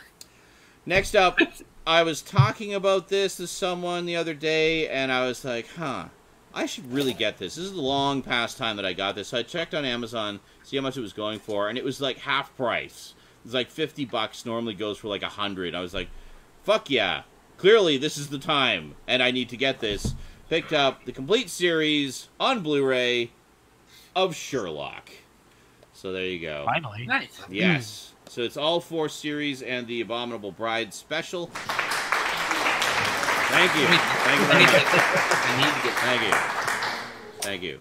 So I've only seen the first 3 seasons. I have not seen the special or season 4. Same, because we were waiting on you. So it will be Told us nice not to watch it without you. It will be nice to watch them all by myself without my friends.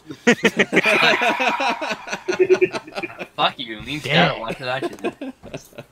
Have you guys actually still not watched any of the same ones? If you watch it without you, you get fucking mad. Oh, okay. Even though you constantly watch it without us. I don't. I've just been rewatching. Oh, really? No, I've been rewatching the ones. Oh, really? Holy shit! Shut up. Oh, really? All right. I've been rewatching the ones we've already seen because it's been so long since I've seen them. I don't remember half of them. Same. But I remember how the cliffhanger one ends with the. Now, everybody remembers the cliffhangers because they left you hanging for so long for every one of them. But I still haven't watched any Miami Vice. Dick! Oh, yeah, Miami Vice. Which started like 5 years ago. I know, we never got back to it. I know. We still haven't watched the 6th episode of Jekyll either. That's right. Yeah, that's true. 7 years later. We'll never know how it ends. I still don't know how it ends. I don't know how it begins either. I don't remember. We need to just restart it now because it's been so long. I think we would need to watch that over again. But I remember it being fucking great. We need to do it all in one night. We were really enjoying it. It's like only like 4 hours. Just do it all in one night. That's true. It was 6 hour long episodes. So we do it all in one day. Then we could absolutely do it in a day. Maybe we'll do that sometime. That's what I need to. I should see how much that's going for. I keep forgetting about that show. Anyway, last but most definitely not least, and one of the reasons I just put it in an order for a bunch more Batman stuff, I did indeed pick up Batman, the animated series, the limited edition with the little pop vinyls, and on Blu-ray. I have been powering through this like you wouldn't believe. Like each disc has between 10 and 13 episodes. And I'll just sit down and I'll put a disc on while I'm doing other stuff and just watch the whole damn thing. I have the whole series on DVD, but I want the Blu-ray. I also have it on DVD. Oh, good for you! So inside, it actually comes in this very nice case, which is basically a book. And then it gives you a message from Bruce Timm there, and it gives you a breakdown of what's on each disc and what extras are there and stuff. But it's really, really good. Looks fantastic. Sounds great. That's you on the screen, Kitty. And then you're seeing yourself. There's some 3D art cards. Sort of lenticular art cards. I'll pick a non-limited edition. I don't really care at this point, but I want the whole series on Blu-ray. Oh, absolutely. It's totally worth it. But, man, I gotta say, like, this is the first time I've actually watched the show like properly in a very, very long time, and I gotta say, like, I forgot just how fucking well written it is. Like the quality of the writing and the depth of the characterizations and stories has just been absolutely blowing me away.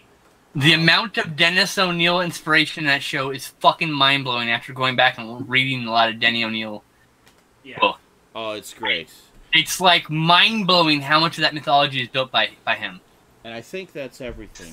Essential elements to Batman's history and personality were from that 70s show. All the way up, and it put right into that animated series. Now, animated series is probably the best distilled motion version of Batman you'll ever get, period. I don't think anything will ever be able to top it.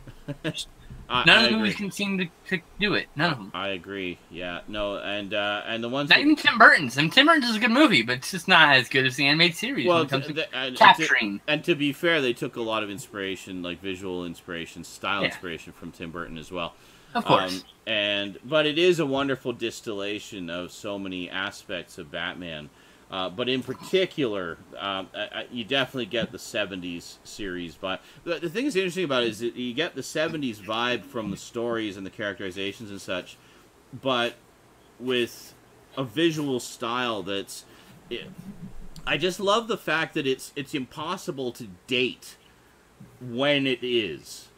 Like, it looks like the 30s and 40s, but they have computers, you know? Like, right. But Super Saiyan computers. The computers are giant. Yeah, usually. yeah. Like Hardak, for example, is just ginormous computer. the Bat, which is essentially a couple Cray computers. And the Bat computer and stuff like that. But yeah, it's a beautiful looking show, and with the Blu-ray, you really see just how much detail there is in the background and such. Mm-hmm. Like, it's this interesting art show. It's very minimal, yet at the same time suggests detail. Like, it gives you just enough for your imagination to fill in the blanks. Oh, yeah. And comes off as being very realistic. And then the background. Oh, my God. Wow, that's a $5 one. Wow. $5 one. Thank you, Stoud, you dick. $5 dick. He gave you $5 dick right there. $5 dick. There you go. $5 dick, yeah. But every single one of those Ra's al Ghul episodes is pretty much based on a Denny O'Neil Ra's al Ghul issue. Yes. Almost verbatim. The one where fucking Batman and Talia like kiss and like they become like married. That's from what was that? Birth of the Demon? Not Birth of the Demon. That's Son of the Demon, I think. Son of the Demon by Mike Barr, I think. I don't think I've quite got up to that point in the series. There's been quite a few Ra's al Ghul stories though. Like there was one where he actually, I think it was the first one where he wanted to. Well, actually no. First he met Talia, right, in an episode, and there was a passing reference to Ra's, and then he meets. Wonderful world building. Wonderful world building. Oh yes. And then later there's like a two-parter where he actually meets Ra's for the first time properly. And then let me add, I love that they got David Warner to be the voice for Ra's al Ghul. Like, such a perfect voice. Like, holy shit, that is the voice. Yeah. Though, to be fair, I mean, like, the way Ra's al Ghul is supposed to sound would be up for consideration. He's a Middle Eastern man, technically, but he's also properly educated, quote unquote, properly educated. Yeah. In the old world terms, because he's an old man he's hundreds of years old. So that's right. Yeah. He might even actually have a British accent. It's actually not necessarily. So it's like, it's like it's really hard. There's no right way necessarily to portray someone who's 1,000 years old. But yeah, there's any accent at this point. Yeah, but it was the. I think he says at one point he's like over. Jesus Christ, he's over 600 years old. Yeah. Thanks to the Lazarus Pit. But anyway, in the first sort of major story where Batman finally sort of meets him and finds out what he's all about, he's wanting Batman to be his successor and to marry Talia and to take over from him, and he's just like, no. But the thing that's so beautiful about it is he's conflicted because it's obvious that he has feelings for Talia, and Talia obviously has feelings for him. So it's like, I really want to bone your daughter, but there's the conflict. My bone is 600 years old. I also love how over the course of the series his relationship with Catwoman develops. Like when you sit down and watch the series, like in a big chunk like that, you really pick up on all, as you say, the world building aspects of it. Mm-hmm. How the earlier episodes you meet these characters for the first time. Like I remember that moment when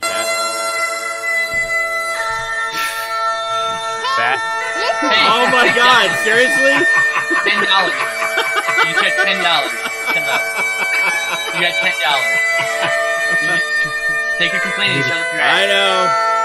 You realize now I've been doing a tally. That means that you have officially earned $100. $100. Oh my God! Does this sound ever end? Okay, there it goes. No, thankfully. I'm like, is this going to be all of Amazing Grace on screaming bagpipes? Dude, or?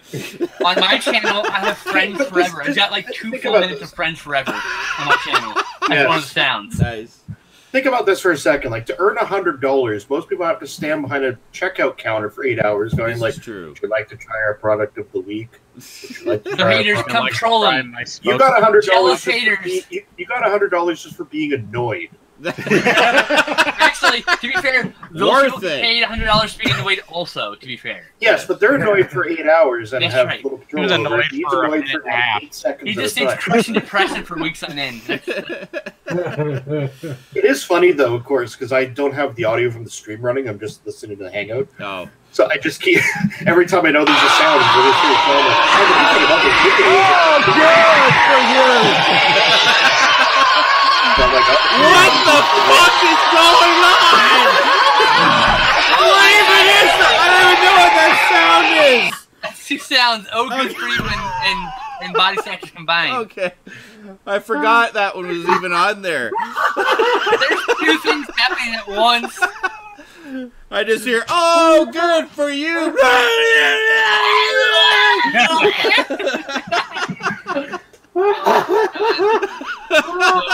So you need to come back to streaming, is what we're trying to say? Holy shit. Apparently We you guys desperately have been... need you to entertain us so we can annoy you for money. You've been... This is why I've been trying to starved. force myself to stream even when I'm like super depressed, and I'll just sit here and hang out with people and do nothing for hours on end. Yeah. But I don't care because I'm getting 1 or 2 new followers every day. So it's worth it just to fucking I'm just doing things. How's it going, everyone? Oh. So come just sit and be a depressive lump on screen while you surf the internet, and we mock you for things you surf. That's right. That's what I'm trying to say. Uh-huh. No matter how depressed you are, come sit and get mocked by your Oh my god. You guys, I love you. I'm trying to grind more ads so I can annoy you. I'm not joking. I am grinding ads. What was I even fucking talking about? I don't even... World building is Batman. All right, world building Batman. Yeah, there's the moment where there's the two parts. There's the cat and the claw, where Batman first meets Catwoman, and I remember that first moment where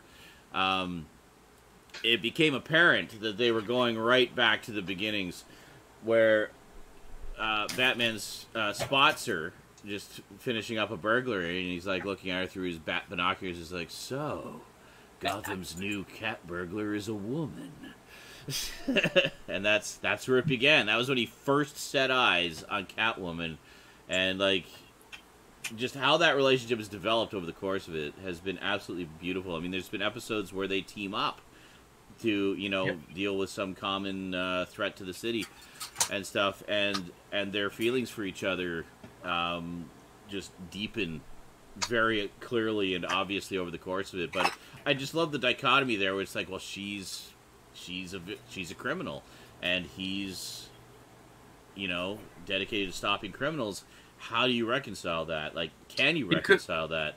They could never reconcile as long as she was a criminal still. Exactly. And if she hung up her tights from criminality and became a hero instead, he'd be all over her. yeah, but I mean, it's a beautiful it's a beautiful sort of tragic romance, Oh yeah, I love it. and it's great, and I love it that they really play into that and stuff. But God, yes, I've really been enjoying watching. I've watched.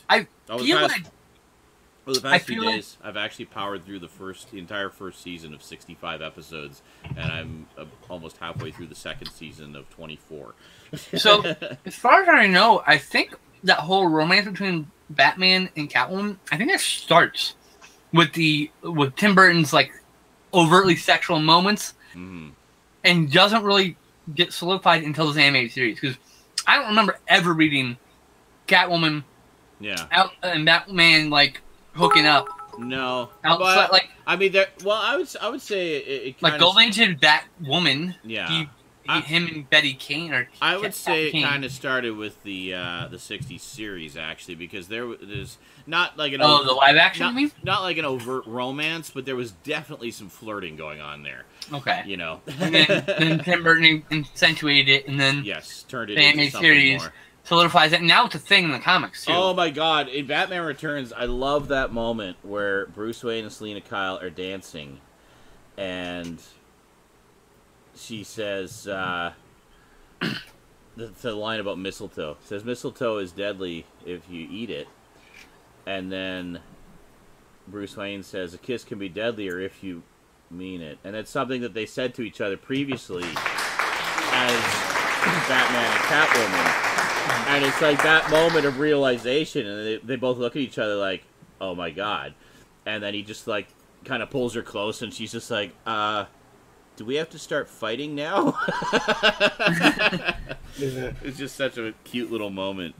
I don't think they actually got married, Michael. I think there was a big outcry because there was a whole uproar about like them getting married, and that never happened.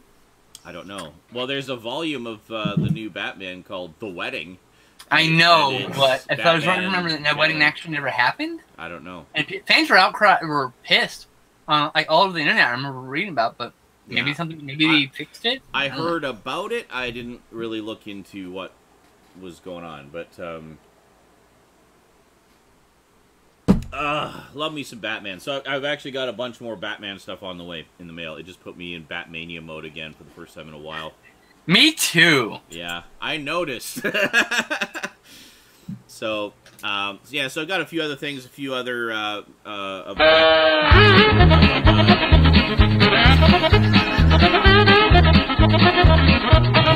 Yeah, she left him at the altar, that's right. Yeah.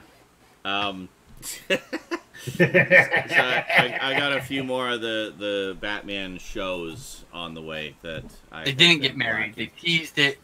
They cock-teased the entire comic audience, and then they said, fuck you. And it's like, why? That makes no sense. Why not just let them get married? Yeah. Hey, crime-fighting man and wife. What the fuck? Yeah. Hey, guys, speaking of Batman, Best Buy just put the original TV series, Batman, on sale for $39.99. Fuck's sake!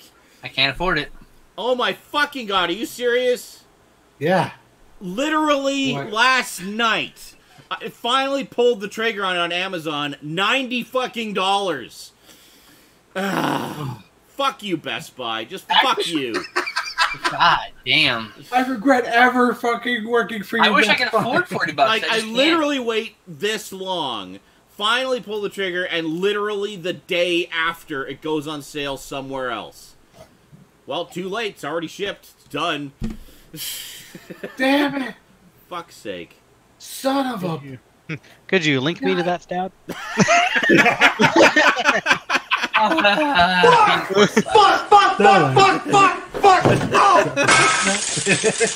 had like 15 packages in the mail, but one of them is 40 magical dollars that lets me buy that. Oh. Yeah, That Tourette's guy. reaction was brilliant. Tourette's guy playing is perfect. Just waiting. Could you link me to that? That needs to be a sound clip on Sean's channel. Just What? the perfect fuck's sake. Oh, Sean's own fuck's sake needs to be a sound clip. I agree. Yeah. Fuck's sake, yeah, your reaction's perfect. Yeah, because so far I've done it to you on this one and to the Dragon's Lair limited run release. Oh, yeah. Oh, God. That's right. That was another one. That's another great reaction. Oh, that one will never stop hurting. Oh, God. The pain. Excellent. The pain. Excellent. Soothe this man's pain with $10 bagpipes, please. $10 bagpipe. Not joking. And like 3 of you do it at once. So It's amazing grace. It's like 3 overlapping bagpipes. Okay. Everyone get ready. As soon as it counts down from 60 seconds now, hit the bagpipe button. As many as you can afford it. Do it right after this countdown's done. We need as many. Oh my God. Oh my God. Are they actually going to do it? I don't know. I don't know. Well, Here we go. 37 seconds left. Oh God, here we I'll go. do the countdown for everybody. Get ready. Bagpipe explosion coming up. If I can afford it, I'll be chipping in. Either that or nobody will because everybody's out of bits. That's a possibility, but we're going to find out. very strong possibility. Come on, Stoudman. Everybody hit the Sit together, bagpipe. 20 seconds. Everybody. We want just 15 seconds. as many as It's possible. 35 on my end. 10, 9, 8, 7, 6, 5, Good. 4, 3, It's gonna be either amazing or lame. It happened. 1. Womp, womp, Wet fart. What? Womp, What? womp. What the fuck? That's not bagpipes! That's a troll! Wow. Okay, that was lame. Thanks, guys. You all suck. Beautiful. Especially Stat. Beautiful, jail. Beautiful. Goddamn jail. JL. JL, you're becoming a master troll. You got mad skills, yo. It's getting a little scary. how good your trolling skills are. Spend more money. I mean, what? I didn't say anything. Someone gift him things so he can spend money. So yeah, so obviously one of the Batman things I got coming is the 60s series. It was long past time I pulled the trigger on that. One of the reasons I waited actually was because there were problems with some of the discs in the original run, so I kind of wanted to wait for the old stock to be cleared out and the corrected ones to be the only ones available. So got it direct through Amazon, so I know that it should be current and have the correct discs. So now, oh god. Thanks, Major Batoko! There's some bagpipes! Hey! Thanks, Major Batoko.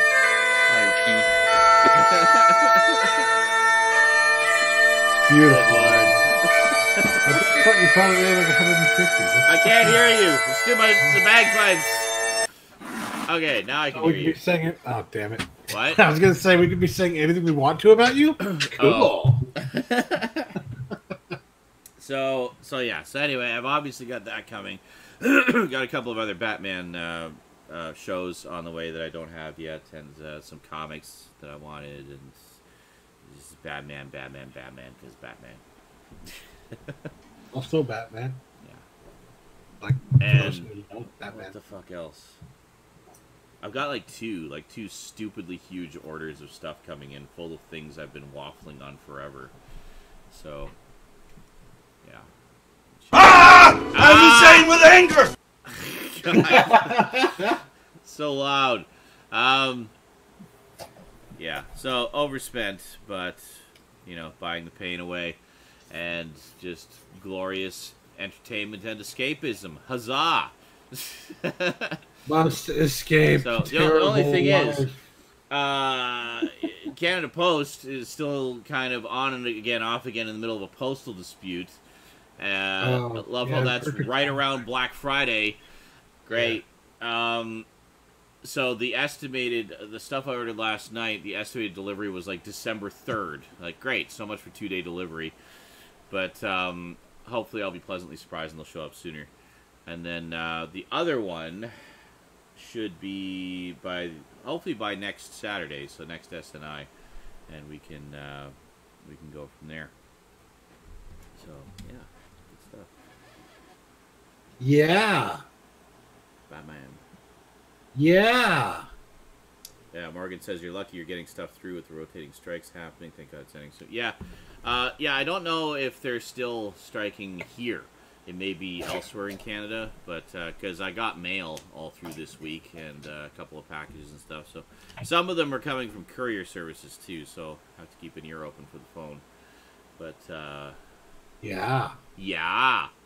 Yeah. Oh, by the way, one of the things I ordered was Justice League Unlimited because apparently it's out of print. So I wanted to grab it before it skyrocketed in price. It's already stupidly expensive through Amazon CA, so I actually ordered it through Amazon.com because it was cheaper. So I have the first Justice League series, the 2 volumes of that. Viewer sent those to me a little while back. But Unlimited, I guess Unlimited had a more limited run.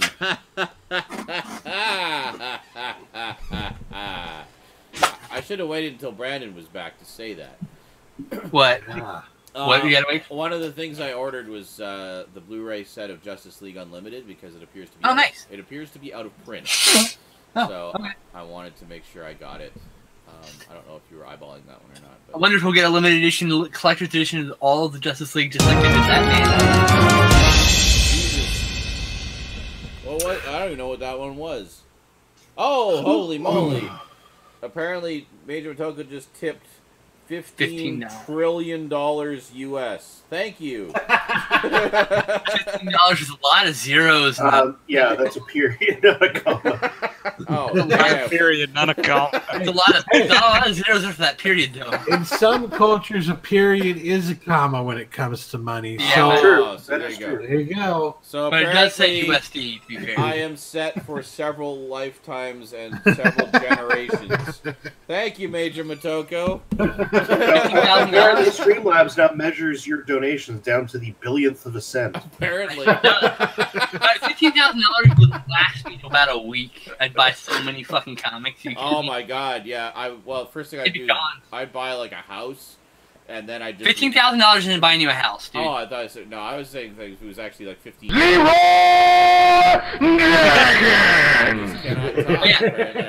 $15 trillion would buy me. I'd buy a house for Yeah, sure. I'd I'd buy buy like- all of you guys. I'd I'd buy buy- all of you guys. $1 I million. buy houses for everybody. Yeah. You get a house. You get a house. You get a house. All right. Everybody gets a house. That's right. What color do you want? No, I don't. I'll get it painted later. Just find me a house. Okay. Neon green. There you go. I just need the specifications, and I just give you my specifications. And I don't care what the color is. Baby blue, painted baby blue. Baby blue. What you should do though is if that does happen. We should all buy houses in the same neighborhood, so we can all be neighbors to each other. Of course. We would just buy the neighborhood. You buy a cul-de-sac or whatever. It would be All the actually, houses in a cul-de-sac. Fuck the I saw a comp. news article about that. It was actually a group of 4 families did that. Like, Yeah. They were all like really close friends, and they just bought a subdivision, and so they actually have a cul-de-sac that's all So I was made gonna say, like, fuck the It's not uncommon, compound. actually. Fuck the compound. We'll just buy a cul-de-sac. I mean, I'd rather buy a compound with a bunch of houses on it, but that Yeah. works too. Cul-de-sacs is good. We could have both if we were that rich. We could just buy a bunch of houses to live in and then have a compound to congregate in. Right. We could buy the property behind the cul-de-sac, so our backyard is the compound with all the recording shit in it. We'd have all the recording shit. I'll We'd have supply on we'd the- have like a big video theater in there where we could Yeah, watch right. movies and shit. It'd be awesome.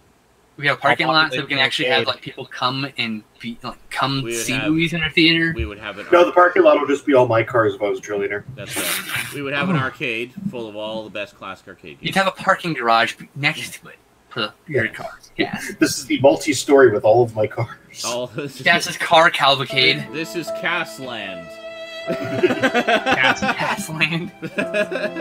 He just has one of those Japanese machines that stores all the cars, like a Hot Wheels thing, but and- like real life. And just think, A Cass, literal you would, giant car vending machine. you would be They have so rich, you could actually get the actual real super expensive sports cars and crash them, just like you did when you were a kid.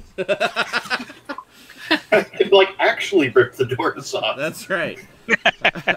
Okay, so today, guys, I'm going to destroy this Lamborghini just because I can. This is limited to 15. There are 15 of these in the world, and I'm gonna rip the doors off. There's about to be 14. He's like he does the thing where he tries to parallel park. In a $15 million car. Just like, now we're going to gently ease over to this brick wall and scraping along the wall. He goes to the door, and it's a gull wing, so it's like, goosh. Some other car. You're like, oh shit, I gotta buy that car next. My bad. Stop, he's already dead. I wanted to be like okay, great. Oh, the handling on this is really great. Scraping along the wall. I want to drive on just for it. It's like, I'm just hearing sound effects. Going over speed bumps with no tires. Oh, God. In a Lamborghini, which is really low to begin with. Just Oh, here Yeah, you so go. sparks is just driving. Yeah. You're just going in a circle. I can picture him with a YouTube channel, just being like, "Hey guys, thanks for watching. Thanks for coming out. Oh, it would have to Classic be a here YouTube today. car channel. reviews. Classic I'm- public car reviews. That's what you call I'm it. here This today is the with my smoldering McLaren sports car in the F1." background. There'd be 2 playlists. There'd be car reviews and car abuse. Yeah. And then you see how much abuse you can still run after. Like, you come up with different things. Like, today we're going to turn the car on, and we're going to run it with a brick, and we're going to drive it down this hill. No driver. We're going to see how many times it can roll, and still keep running. You just see Cass with a big grin drop a cinder block. And just to make it more interesting, it's a Ferrari Testarossa.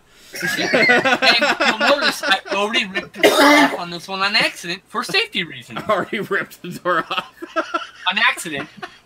Yeah, by accident. Sorry, we forgot to film that part. Put the brick in place. $5. Woo! Oh my God. I'm standing here next to my McLaren P1, and I'm gonna sit here and take a dump in the gas tank just to see what happens. What happens when we drop a flare in the back seat? Someone donate several $1 trillion to Cass so we can see that YouTube channel. And own the property and all that stuff. Looking at each other. I'm gonna take a dump in the gas. And no, he just calls Eric over. Eric's gonna do the movie. It's like I have a little step ladder, and I'm just like, Well, this grin on my face as I drop You don't understand. We'll have already built a device that Eric can shit onto. It just pans up to you with like a shitting grin, and as you're doing it, you're like squinting, going, "There's only 3 of these in the world." It's a big you pull any car up and you just Oh my God. do the shit into the gas tank test. Why? Because reasons. I love how this all started with just a bunch of zeros after the decimal. And now Cass is shitting in the gas tank of high-performing sports Not cars. only that, Cass. Well, not only that is I would get InSaNiTy built physically to sell live stream passes to have people watch you live eat the X-Lax food and shit into a gas tank live while it's happening. Or you just read a magazine and talk to the chat. This would be a a great like card board game. You know, like, almost like Cards Against Humanity or like a board game or something. It's like, okay, get from point A to point B. Start with a couple zeros after the end of a number to Cash shitting into a gas tank of a high-performance vehicle. live on the internet. Go. On a private internet website. Connect A to B. Oh, God. That's crazy. It's like literally living out the, I was in my car taking a shit. Literally. Taking a shit into your car. Well, it started. God, what is that, diesel? I was No, thinking it's about just what I was going to Cash. say. At first, it was just taking a. It was all had to do with taking a dump. That was my whole focus. Uh-huh. It was. No, really? It was noble the passenger focus. seat of a Bugatti Veyron, and then it was a McLaren F1 in the glove compartment, Uh-huh. and then it moved to a P1. Just fuck it, straight into the gas tank. Uh-huh. P1. Just pee into it. Oh, alrighty. I'm going to pee into my P1. So, any final thoughts, gents? I P1. think it would be good to go out on a high note this week. Wait, that's a high note? Yes. For us, Making people's chest hurt from laughter? Yes. I think I know. I don't really have any bathroom stories apart from the usual going to the bathroom at work, and I always seem to manage the most quietest time in the office is when I have to go. I'd have the loudest farts. You're snickering in the office. I don't know what it People is with laughing. that old one. It's an old building, too, so Yeah. I mean, it's not very well sound insulated, I'm sure. Rattling The only pipes. sound, the only wall that's insulated is the bathroom wall, so you can hear everything that's happening inside. Yeah, so it's like, I'll go down, and it's like... That's there's like to run maybe your car. Oh, God! The one I Holy always... shit, that's coming from me? The one I liked was the one where you thought somebody was trying to get in the door, and it was just your belt buckle rattling. Oh, I yeah. was sitting there panicking, like, someone's in here! Don't come in! It's occupied!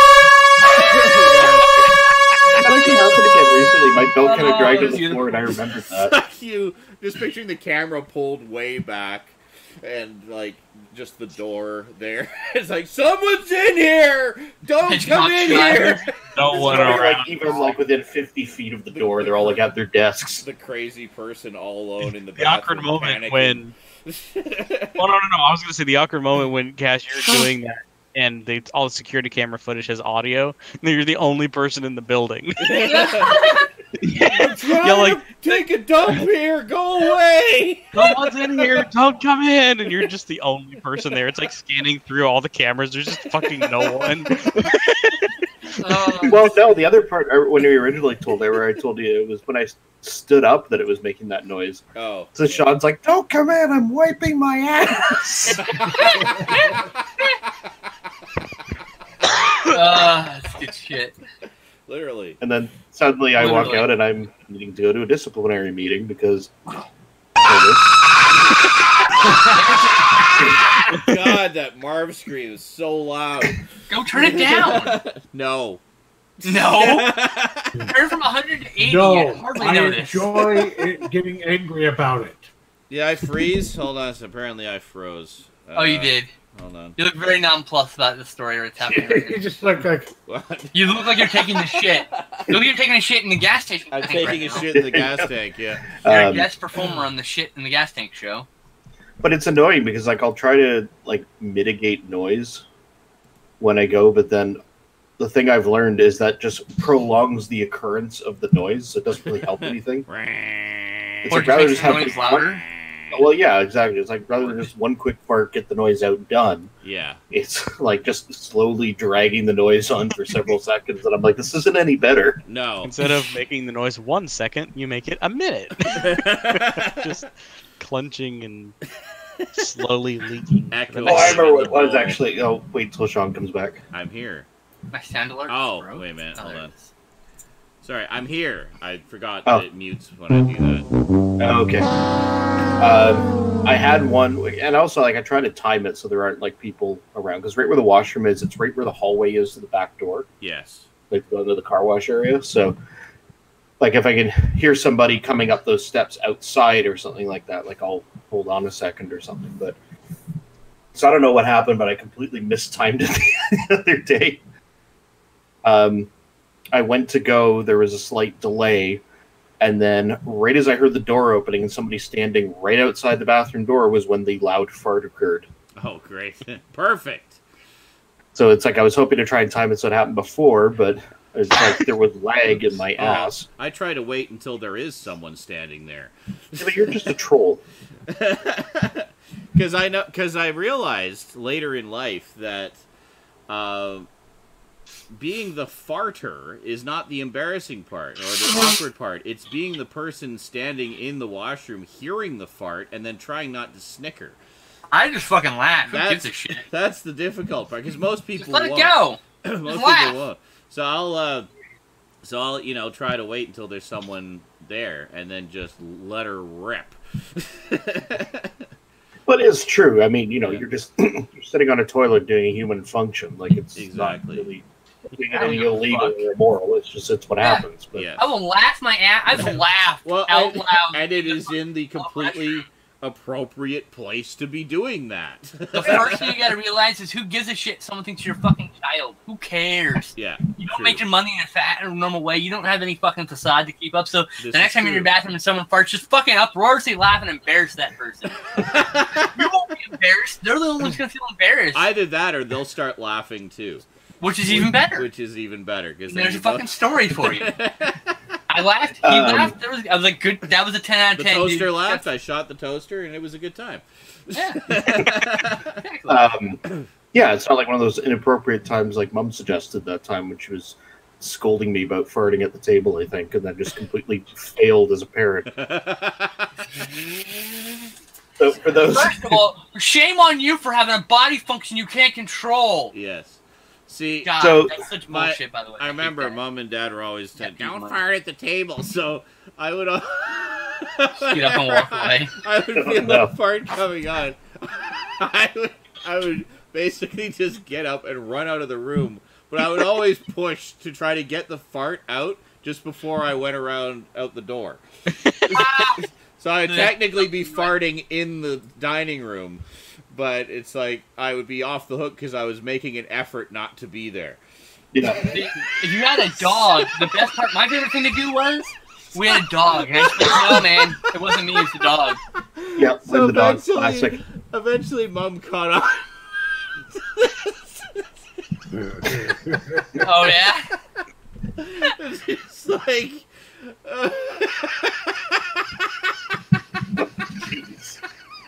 Oh, Here we fucking- go. just described it as me running out of the... God, dude. I'm watching you die in the fucking pit. Oh my god! It's me just exploding as I'm trying to get out of the room in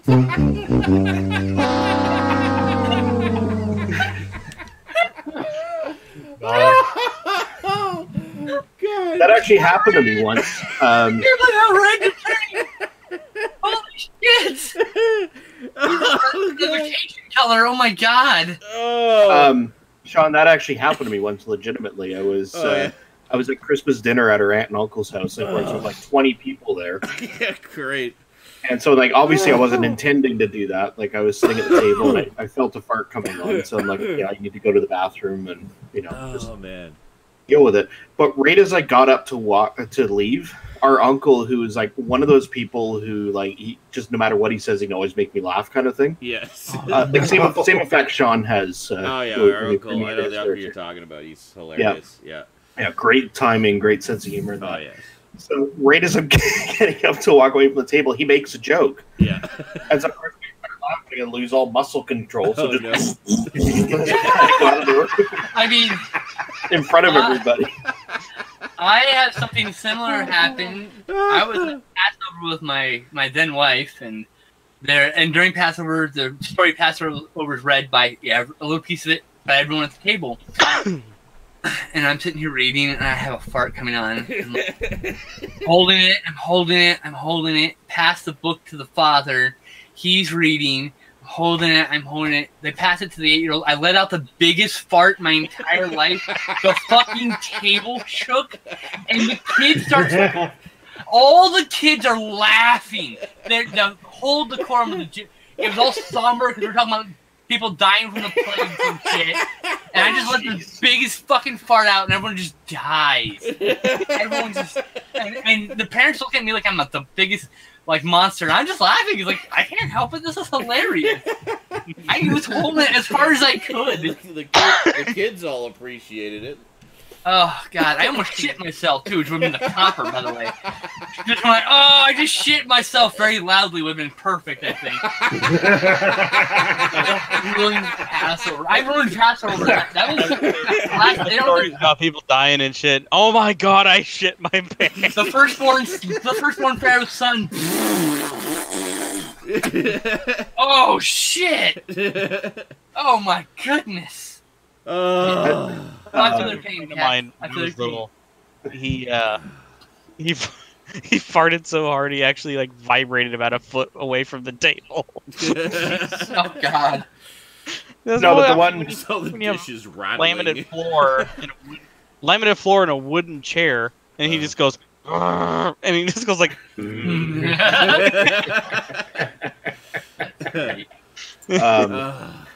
I had one like that with my my ex. We were at her parents for dinner, and I didn't fart while I was there.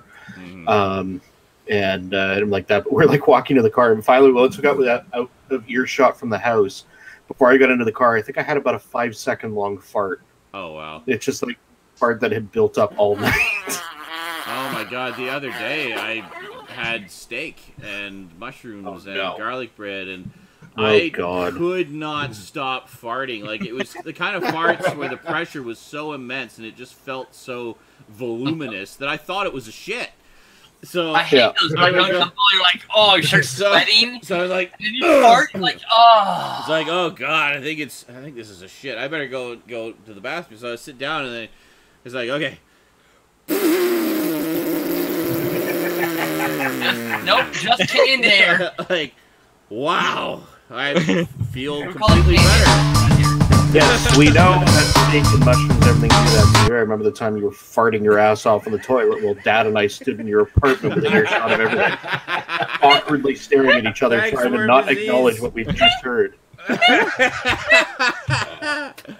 Oh god! And as I'm staring right into our father's eyes, and he's like, "Do you think Sean will like this present?" That's almost as awkward as sitting next to your father when I'm crossing lakes in Basic Instinct, and you're just trying not to like. You're just like, "Oh god, I think he has a boner." Taken Cass, that must have taken Herculean effort on your part not to even crack a smile. Oh, God, I don't know how I did it. I really don't. Inside there's a child screaming, "We gotta smile at least!" And it was just like, it's like, yeah, I think he'll like it. Dad just like solemnly nods back at me. That's great. That's the most adult thing you've ever done, Cass. That was pinnacle adultness. Because if you had cracked so much as a smirk, that would have been it. I know, like, you just would have lost it. Oh, yeah. Like, doomed. Disapproving there, you would have lost your shit.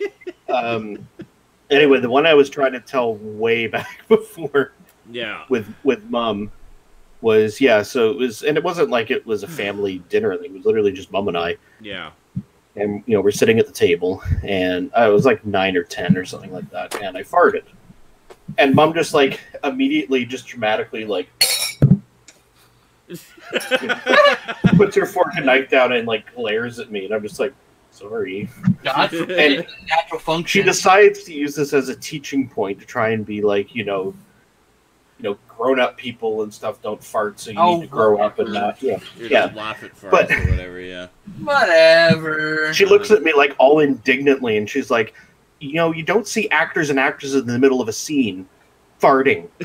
Cut those out, you idiot. And she's like, all the time.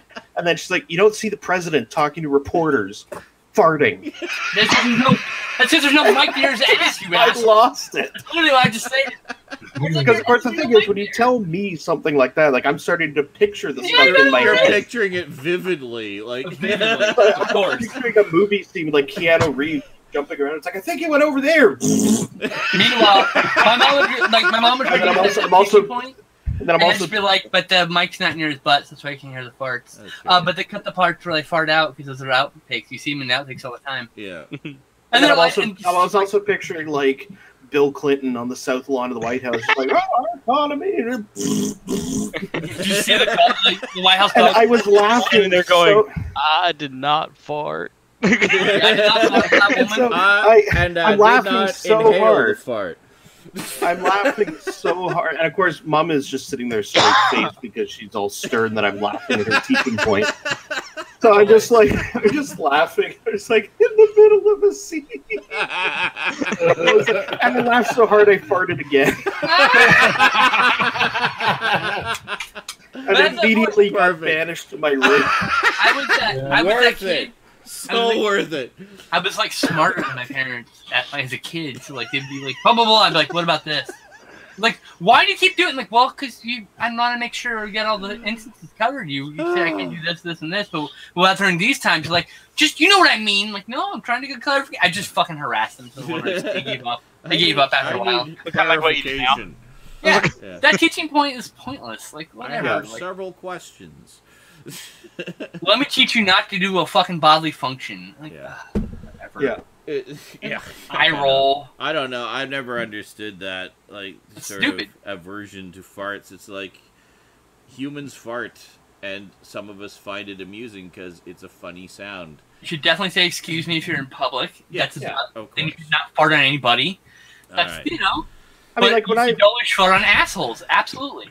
It's one of those things, like, when if I ever do have kids, it'll be like, it's a time and place kind of thing. Like, if we're out in the garage working on a car, like, yeah, let them rip. Oh, yeah, of course. You know, if we're at the table and grandparents are there, maybe excuse yourself and then have your fart. Like, the farting's not the problem. It's just, it's the timing and the... One of my favorite things to do is to fucking carpet bomb people with farts in the shopping in the store. Just fart as you walk by them, and you just wait at the end of the aisle until they go, "What the fuck?" Yeah. Oh my god! It's an alien. The problem is, I go to do that, and I always have the one that's louder than I thought it was going to be. Well, that's even better. You just fart and you keep walking. You don't even acknowledge it. Right. You're rude. You're just laughing. Just start laughing right in front of them. It's best. I love it. All right. Michael wants the echo chamber. Should we do the echo chamber? No. No. Exactly. Collectively, everyone no. Fuck you, Michael. No. Time and place. Dying with laughter, You don't see actors in the middle of a scene doing the echo chamber. You don't see the president doing the echo chamber. You don't see Bill Clinton. the president's dog's just like, what the fuck? It's still in the background. Anyway, thanks for joining us this week, folks. Remember, there's going to be another episode of Saturday Night InSaNiTy from a couple weeks ago that I forgot to post, appearing on YouTube. I'll probably put it up like in the middle of the week so you don't get bombarded with them. So enjoy that. Hope you enjoyed this one. We will most likely see you next week because I'm sure we'll all have at least a few Black Friday poke-ups? Pokemon? Pack-ups. Oh, yeah, Detective Pikachu. That looks fun. I saw the I trailer. was shocked how good that looks. I really? saw the trailer for that. It actually looks like a lot of fun. Pikachu, wow. Yeah, definitely want to take Rose to see that because I think she would have a blast. Anyway, have yourselves a great week, everybody. Thanks for joining us, and we will see you next time. Until then, thanks for watching, thanks for chatting, and sayonara. Penis. I'm trying to fart in front of your relative. Bye, everybody. You don't see the president. Penis. Unfortunately.